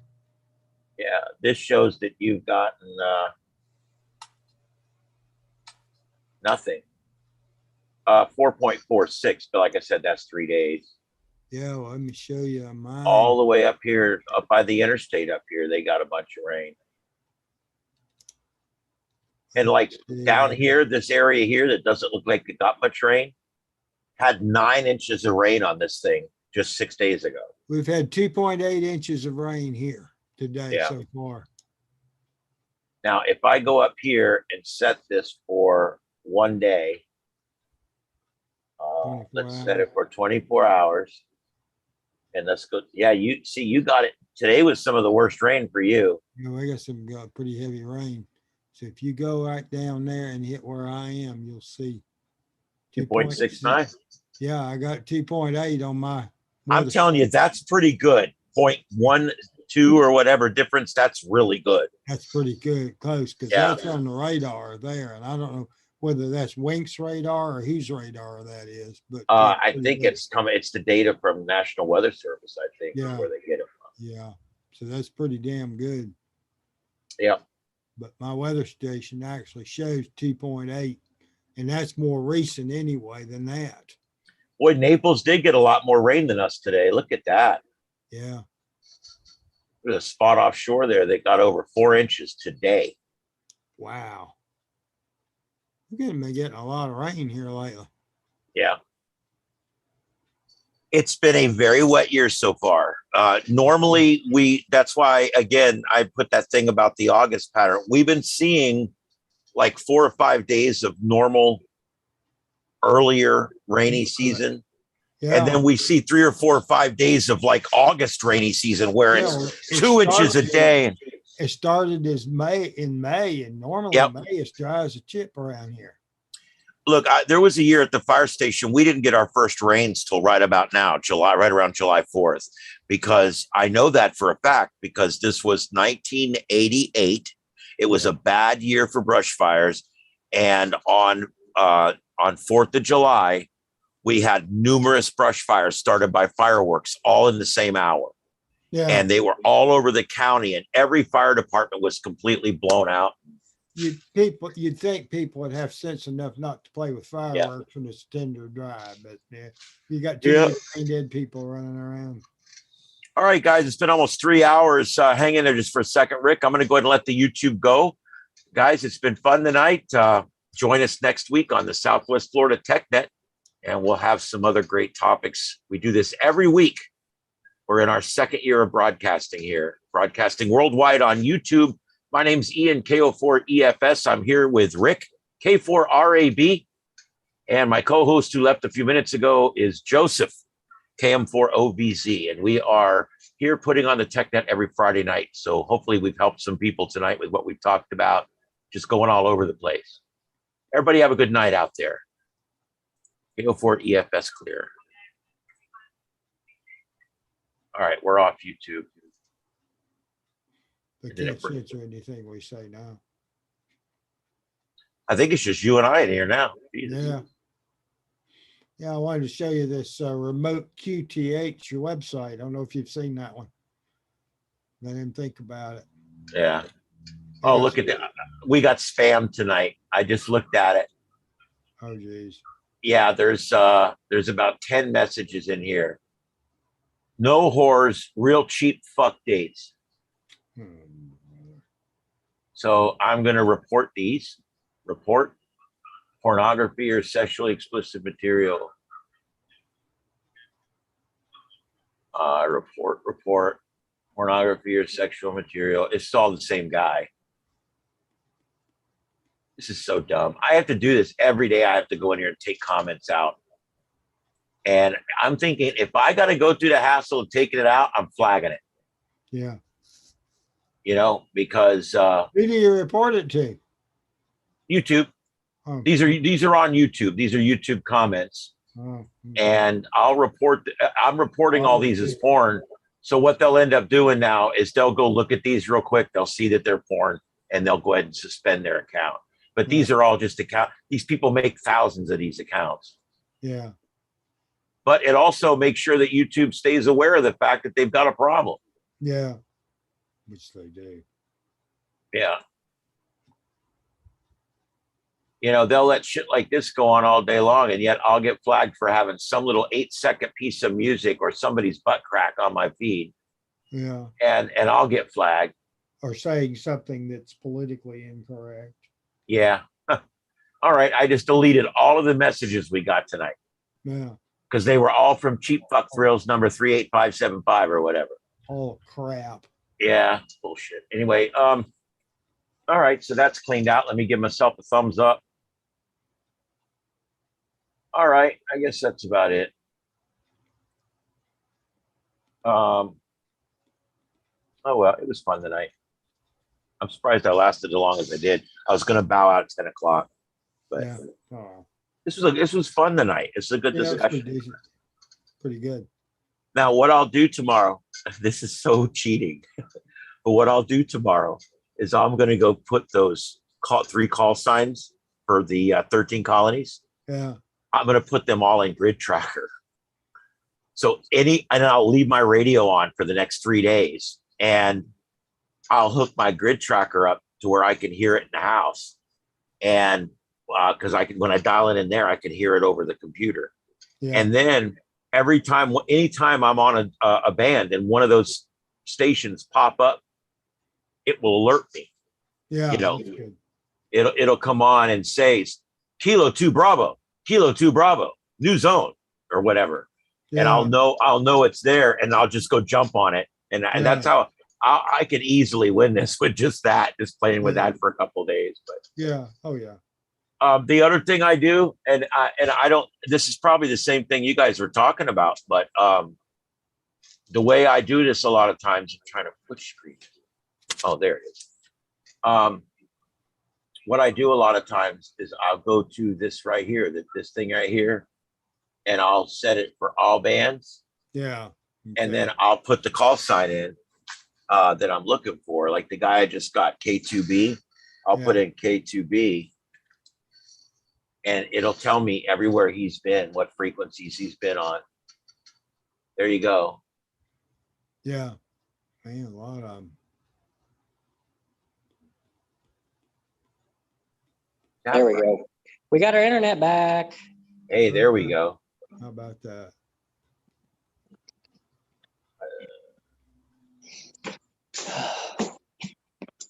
Signals, all bands. I got this set right. I don't know why it's not working.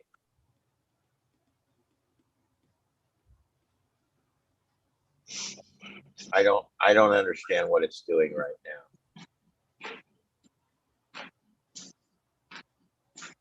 Man, I just crawled up there all the way and I had to, well, it was miserable. It was the worst I've ever had to do.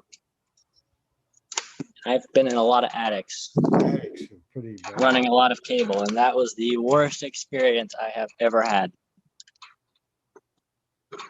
Man, that's bad. So do you know if that stuff is conductive or not? No, I still,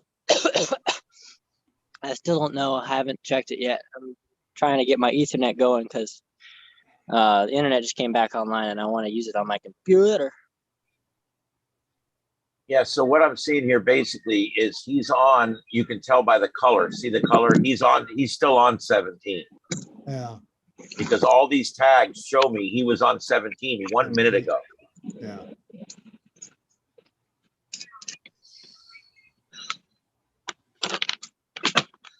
So I use this and it will tell me exactly who's on the air and where they're at. And how, if I'm able to find them or not. About the hex. Hey, I was using that. I was using that tool the other day, looking for myself to see where I was being picked up, and it said that I had never transmitted before. And even though I've used that tool to locate my signals before and it has worked, it's like it lost my call sign and doesn't. It may be it probably that it probably doesn't only remembers for so many days or hours or something. Oh. What I'm thinking, I don't know. Now, see, here's what I see. Here's what I've picked up in the last 15 minutes. Wow.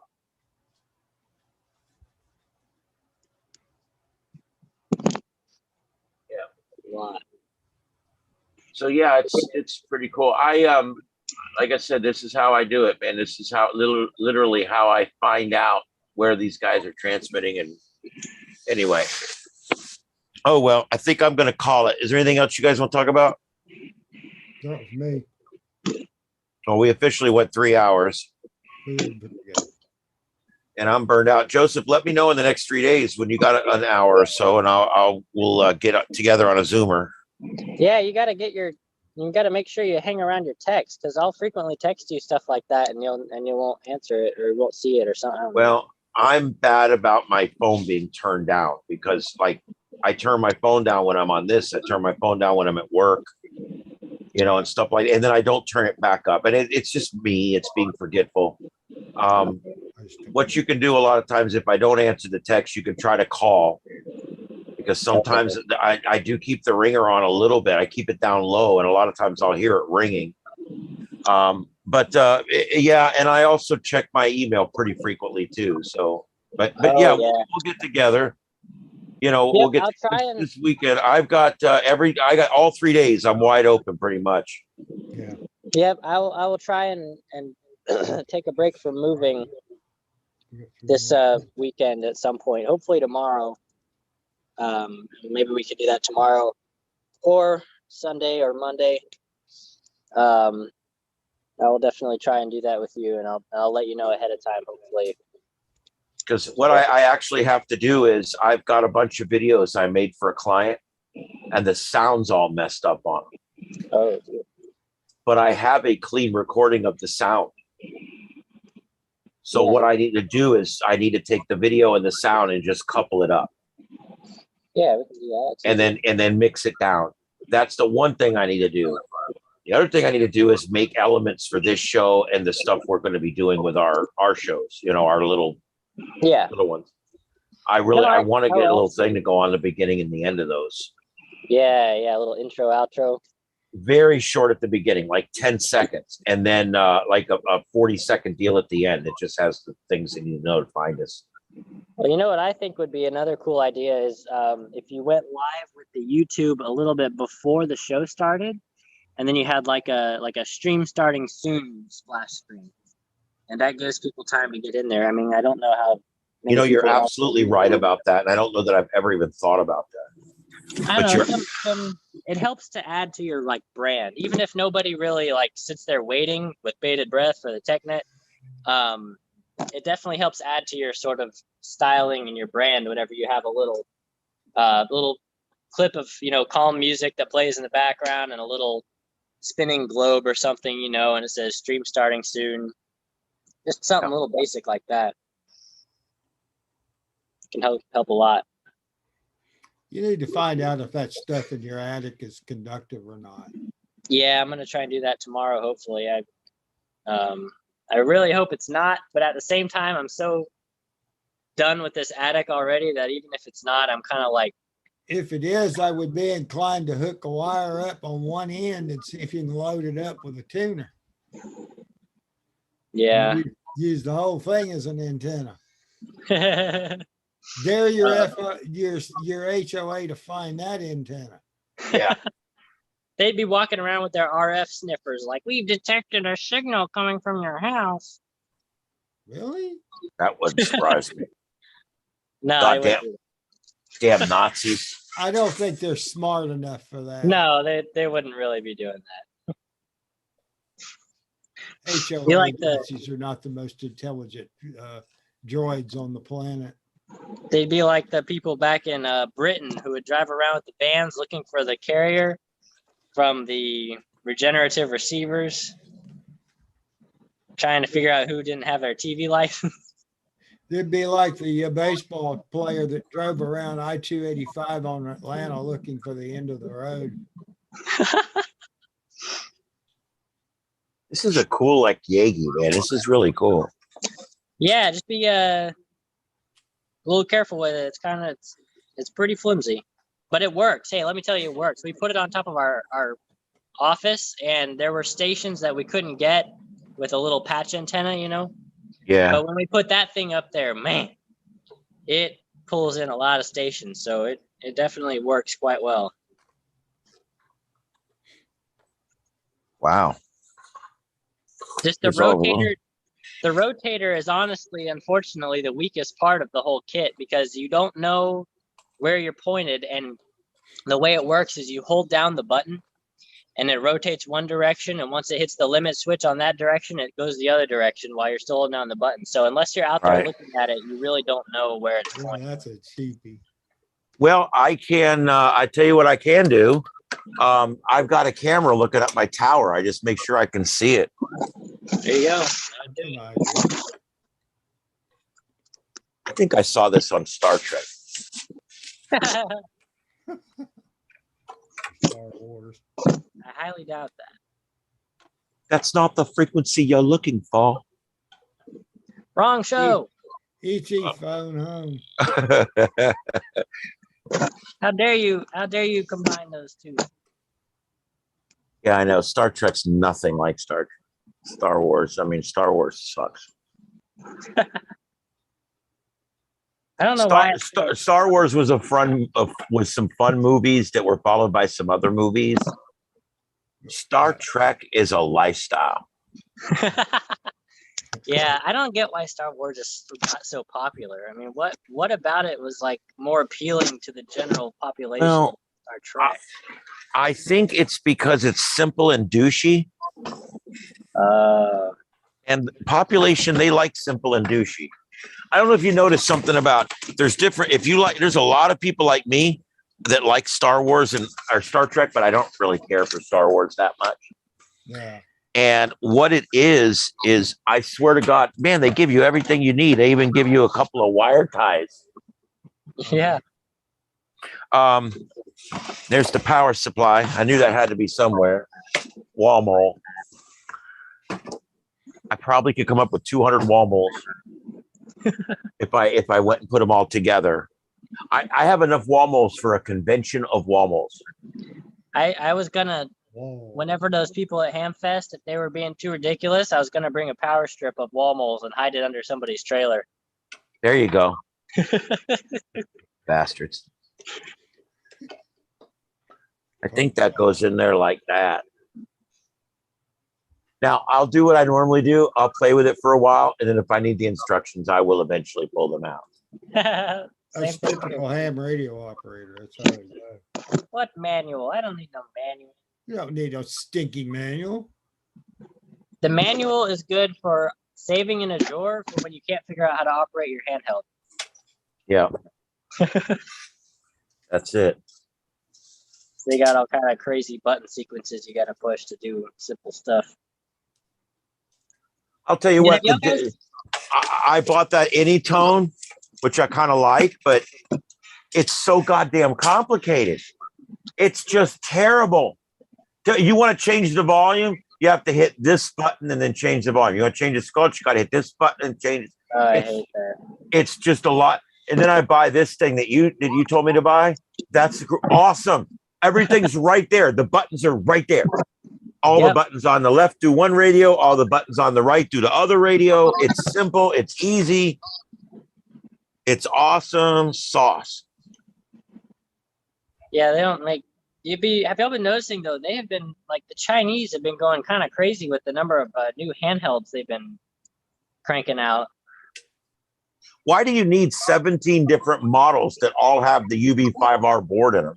Well, you know what's funny is I was just watching a video today about a radio that had like Bluetooth and GPS. Like it's a nicer radio, but it's still Chinese, right? Well, the screen on it is like, it's a color screen and it's got like AB, BFO and everything.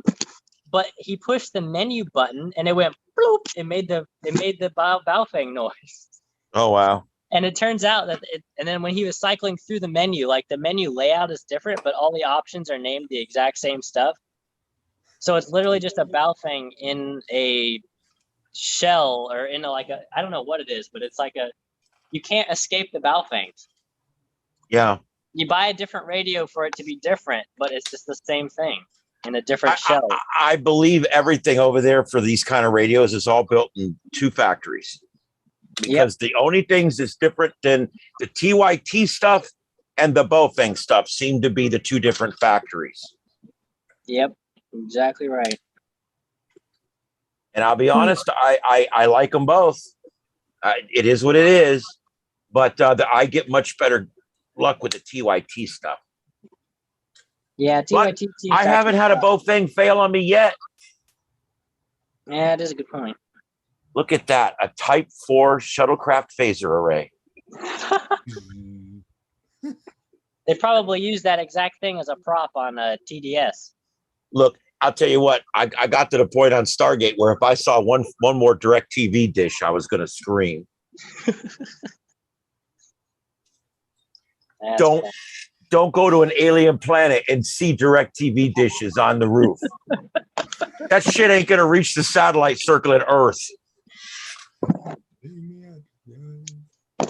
They went dumpster diving for props. Yep. That's literally what they did. Didn't Star Trek, either Star Trek Picard or Star Trek, I don't know which one it was, but they used like a Ender 3 3D printer as a replicator? Like literally they took the print head off and just used the body and said, oh, here's a replicator. Okay, yeah, I'm sure they did. They do stuff like that. And everybody was like, it's a 3D printer from our time. Why is there two plugs on this damn thing? So one is feed line, one comes out. One goes down and one plugs in. The cable doesn't go through the rotator. The cable goes from the bottom base of the rotator into the base of the Oh, this goes here. I get it. I got it. That makes perfect sense. See, why read the directions? I'll just ask you. I've already been there, done that. Or look at a YouTube video if you don't have anybody to ask. Well, this is pretty easy. I mean, I put it together so far with no tools and no instructions, other than one question to Joseph. All right, so we got these little screws and that little screw and this thing. I think this thing, since there's only one of those, has to be what holds the rotator on. That'd be a winner chicken dinner, I think. Maybe not.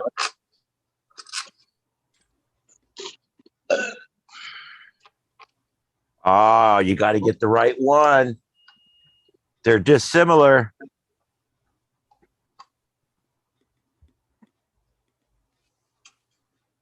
All right, there we go. Ta-da. All we got to do now is connect it to the warp core. Warp core breach. Howdy, how? The funny thing is that Dave never ever talks like that. No, he try. I think he tries to Americanize a little bit.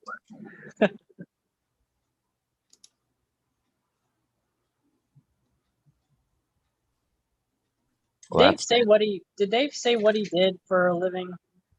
So I don't know. he was some kind of engineer, I thought, electrical engineer, or I don't know. I have to ask him. But he did something where he did something in this kind of stuff. Well, you can tell he's loaded, so I don't know what. Yeah, I find most everyone's loaded except me. Well, as you've told me many times, you are perfectly happy. I am actually. I'd like to be rich, but I wouldn't want to go through what you do to have to be rich. I know that sounds crazy, but that's a lot of bullshit. That's the thing. Like if you want to, I could use this as a handheld weapon. It needs like a handle on it, like a front handle like this. The RF blaster. That's right, my RF blaster. Your own million-watt radar. All I need is a nuclear accelerator on my back. There you go. There you go. You guys, anybody gonna name the movie? Who are you gonna call? Yeah, there you go. Ghostbusters. She's flying. Have you still? I love that movie. Have you still not seen the remake yet? The one with the girls. No, not that one. Not the 2016 one. The one that just came out. I didn't know another one came out. Yeah. Uh-huh. We Let me- talked about it. Well, hey, I do. I vaguely remember us talking about it. You know, can I tell you something? We're not watching much new things anymore. Everything's gotten so goddamn woke. It hurts my eyes and it makes my ears bleed. No, I know what you mean. You know what they did on Star Trek on Discovery on the last episode before they went off for this season? We got to meet the woman who's the president of United Earth, and you know who it is? It's that bitch that lost the governor's race in Georgia. Oh, geez. Yeah, I can't remember her name. I have a mental block. Stacey Abrams. It's Stacey Abrams. Yes. Oh my Yeah. gosh. They had Stacey Abrams was the president of United Earth. What next? AOC becomes Federation of Planets. I don't know. I give up. Bullshit. I'm so sick of the woke bullshit. I'm done with it. I love Star Trek so much that I'm holding my nose while watching. Because I really want to watch it, but I have to go oh, that's woke. Oh, that's woke. What the hell's that? Oh man. That's alien doing on there. That's like a woke explosion. And by the way, why is all the people on the ship gay now except the captain? Yeah, what is up with that? If you want to make it like real life and 17% of us are gay, then maybe make it like we're 17% of the crew's gay. Yeah. That sounds more like real life to me. In this case, everybody's gay. Some are bi, some are trans, some are this, some are that, some are that. Do you know who the normal one is? The only one. The only person on the whole show that don't check any boxes? Captain Christopher Pike. Everybody else on the show checks at least one liberal box. Oh man. Garbage. Diversity hire. I still love the show, but I literally have to ignore the woke bullshit when it starts. And they've already killed off a main character that I liked. That really, I don't want to tell you if you haven't seen it yet. I don't plan on watching it, so. Oh, well, they killed off Hemmer, the engineer, the Enar. They killed him off, and I liked his character. The Enar, like remember the Andorians, the blue guys with the antennas? Yeah. The Enar is a species of Andorian that lives underground. They're blind. Anyway, he was the engineer. Sounds familiar. Oh, shit. A blind engineer? That sounds familiar. So he comes in and they introduce him, and he's a regular character. He's on all the posters and everything. He's a regular character. We all fall in love with the guy. I really like the guy. Hold on, I'm trying to get North Cook Island, 1,000 miles away. We hear the FT8. Oh, and I don't know why we hear the FT8. I haven't figured that out yet. Where's it coming from? Where in the Samuel hell is it coming from? Ian's having technical difficulties. Oh, I know what it is. I'm dialed into that computer on the other computer. Oh. I'll end that. We won't hear it no more. Okay. Where do the torpedoes come at? Okay, so This is a weapon of mass destruction. and the new Beavis and Butthead movie came out. Did you see that? We watched that the other night. Hey, Butthead. Oh, what? Oh, that came out. Yeah. Oh, yeah. Oh. Hey, Butthead. Hey, Butthead. Shut up, Beavis. Shut up, Beavis. Shut up, Beavis. What are you fart knockers? And you're calling me fart knocker. I don't stop me. He doesn't stop me. Get so mad. I'm the great Cornholio. I need TP for my bunghole. And of course, how about a little throwback to the last movie? That's them boys that have been whacking in my trailer. That was so weird seeing that because after watching King of the Hill for so long. I know, and that's the same character. It's the same, very basically. Similar. Yeah. You boys have been whacking in my trailer again. I don't want to see that. Them goddamn boys whacking in my trailer. I don't think Rick watches Beavis and Butthead. I can tell. Oh yeah. Oh, watch it. You like it. As long as they're not politically correct. Can I honestly tell you, it's enjoyable shit. So, and if you're not into enjoyable shit, you might want to pass on it. Oh, all right. So, yeah. Ian, have you watched Stranger Things? No. Please. Oh my gosh. Okay, if you don't do anything that I say ever again, just please watch Stranger Things. Okay.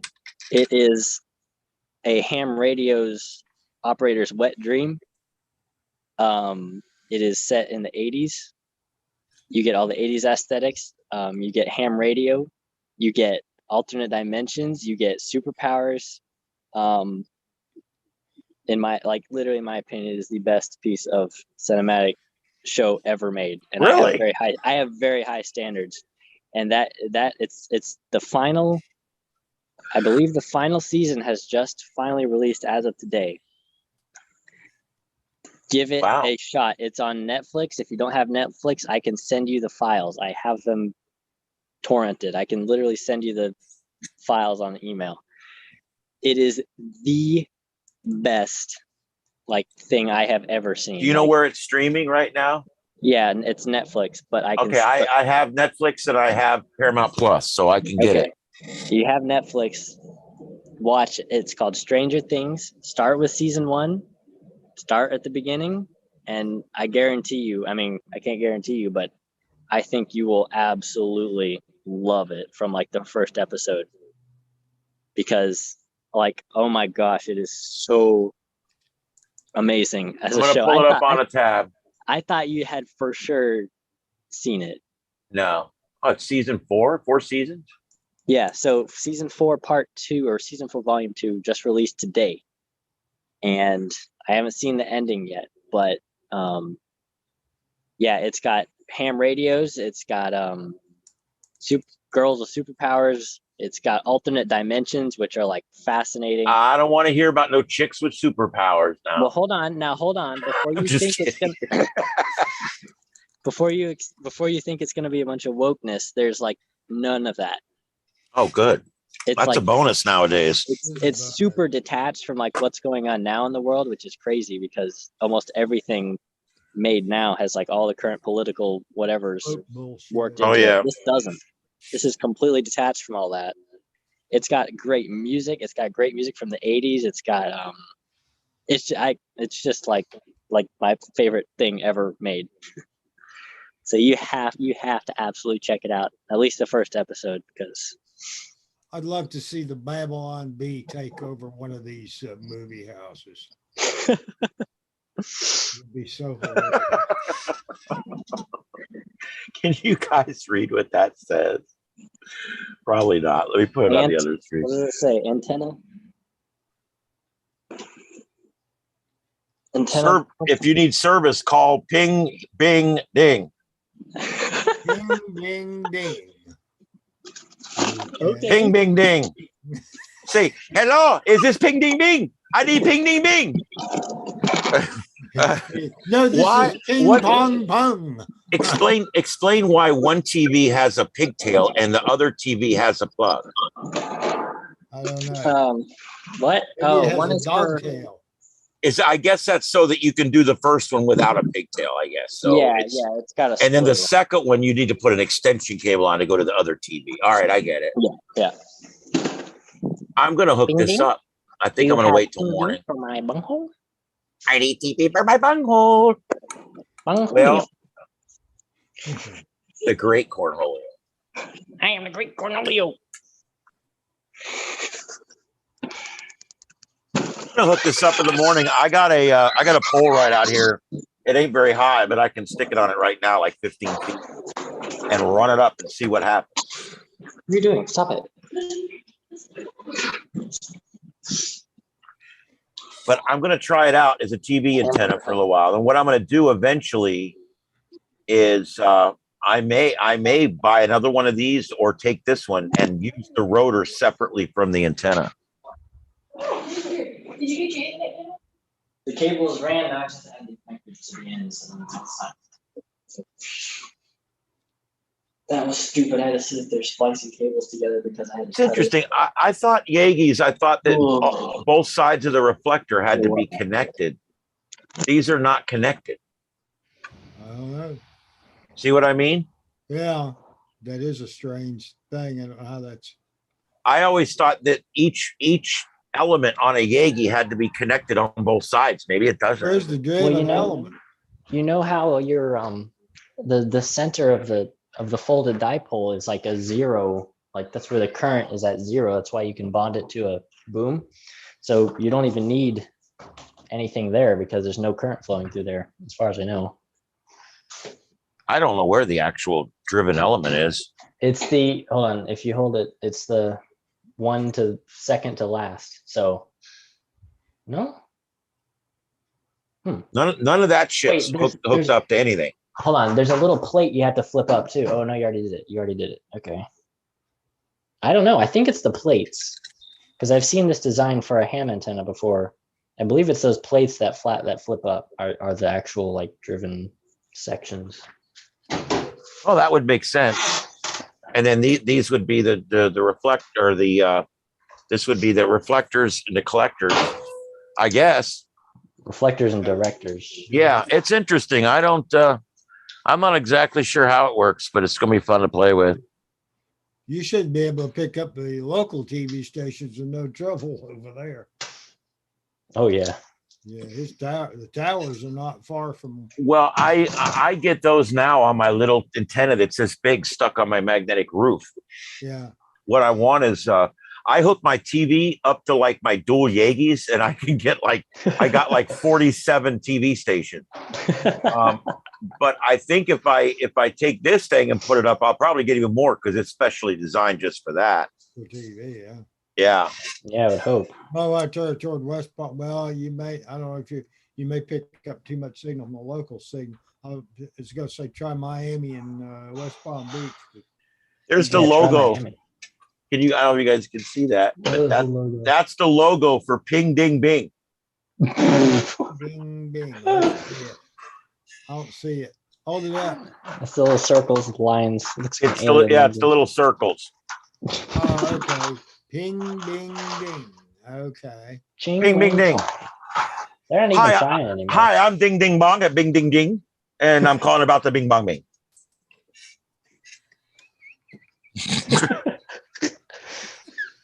I can do this. It's not a problem. Yeah. Sorry, guys. I get weird when Since it we gets can't late. poke fun of anybody here, we might as well poke fun of the Chinese.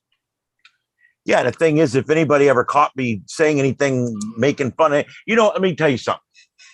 I used to do stand-up stuff, little local bullshit, nothing major, but I used to do stand-up stuff. I used to do funny stuff. You guys know I have a little bit of timing. It works.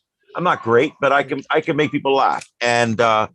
It is. I used to do all my when I would stand up there with a microphone and just I would do funny quips, and I would use different funny voices and do different things. I can't do any of the shit that I used to do because it's now considered racist. If I sound like a Brit, that doesn't mean I hate Brits, right? Right. If I make an Aussie accent, that doesn't mean I hate Aussies, right? Yeah. Yeah, exactly. But if I make a black accent, that means I'm racist and I hate black people. It's cultural appropriation. It is. And I hate that. I just hate that.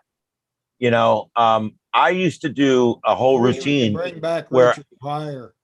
Yeah. Oh, yeah. I mean, there's so many good ones, but they wouldn't be allowed to do what they do today. Dave Chappelle, I've become a huge Dave Chappelle fan. Not only is he one of the funniest human beings on the world, but he is standing up against this woke shit for comedians. Mhm.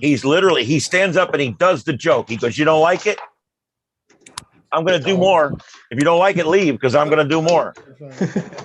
And I like that. I like somebody that'll stand up and say, "Hey, this is comedy." Yeah, I like it. You know what comedy is? It's an uncomfortable truth and an uncomfortable circumstance come together, Mhm. and it makes a joke. Yep. Well, if you take one of those away, now what you got is a guy up there talking on a microphone. It's not funny anymore. Yep. What do you kid Exactly. around about now? You can't do anything. That's why nobody's funny anymore. That's why there's no of these mainstream they're not funny. 'Cause they're There just safe. There is no blockbuster comedians anymore. Why? Because all the blockbuster comedians, from George Carlin to Andrew Dice Clay to Richard Pryor to the other guy, all those people, all of their humor was based on the uncomfortable element of race and sex. Yeah. And that makes the best humor. Let me tell you someone who did it the other way and made good humor. You guys remember Gallagher? Oh my God, he was so funny. He used to smash watermelons at the end of his routine. Oh God, you guys got to go look up Gallagher. It's great. The guy was just funny. And he would tell jokes like he literally he told sterile jokes, and he was good at it. He would tell jokes like, "You ever wonder why the container to clean mildew off of stuff says only used in a bright, well-ventilated place? If it was a bright, well-ventilated place, there wouldn't be mildew." That's the kind of jokes he used to tell. Simple jokes based on observations. He would have big props. He used props. He would, at the end, he would introduce you about 10 minutes before the end of the show. He would introduce you to the Sledge-O-Matic. It slices, it dices, it does everything. And he literally, it was just funny because it was real humor. And when I was growing up as a kid, I loved Gallagher. Here's Gallagher. This is mad as hell. We got to watch the woke ads. Then after that,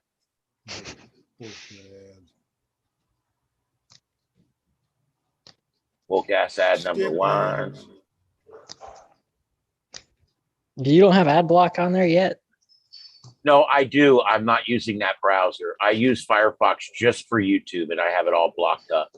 Oh, okay. But this is what his routine looked like. He was just a regular comedian. He'd come out, do a regular set back in the 80s. You've got the audio off on it. Yeah, I know. You know, kids. I'm waiting until he comes out with this Sledge-O-Matic. And everybody in the front 3 rows would bring plastic. Oh, I guess he doesn't do the Sledge-O-Matic. Middle of the country and let them know how we feel here on the edges. Let's start it.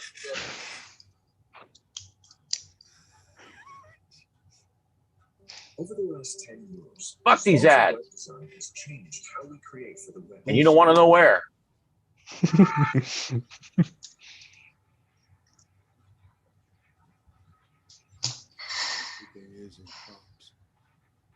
See, he did a lot of physical humor. He had physical props.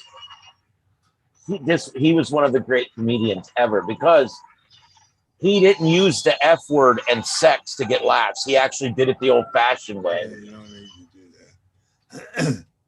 Not that I'm not opposed to that. I think the best humor involves race and sex. But if you're going to find a guy, oh, here he goes. Nasty humor cracks me up too.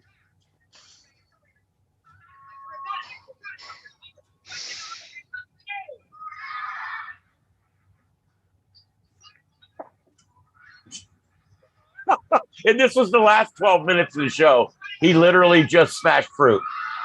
See them all down there with their plastic? This is stupid. It's dumb. It's dumb. And we would sit and howl at this shit. That's hilarious. Maybe stupid and dumb is hilarious. He just gets out a bag of croutons and starts throwing them at the audience. Here, crouton. That's to go with all that salad he just gave you. See, he just hit a tomato and lettuce and everything, and then he gave him the croutons. Yeah, what's this he's about to smash? I like that. It's ignorant humor from 30 years ago, and I love this guy. One cheeseburger. Oh! One of those guys didn't bring any plastic.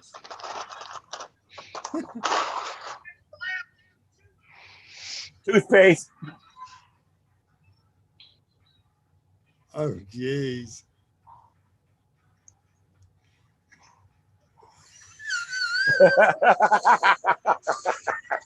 It's dumb. A fish.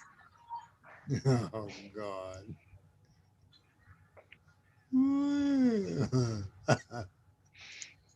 Was that a giant crayon? It wasn't a fish. It looked like a fish, but it wasn't. It was full of something else. Happy birthday. Have a smashing birthday.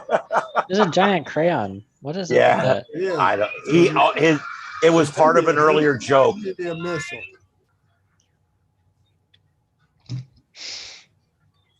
All right, moment of truth. Let's see if this works. It's a funny egg. No. Oop, the light came on. Do I have internet? Do I have internet? Do I have internet? I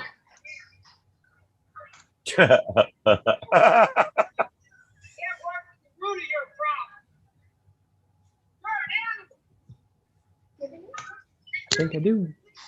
He'd have that shit-eating grin the whole time he's on the stage because he just loves what he does. There's a video game. Well.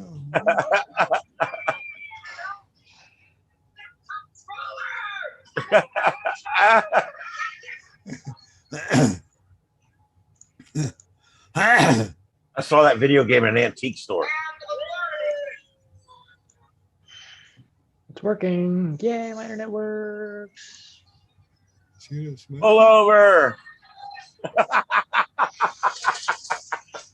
Well, it looks like after NASCAR. Big couch in the background. Oh, here we go.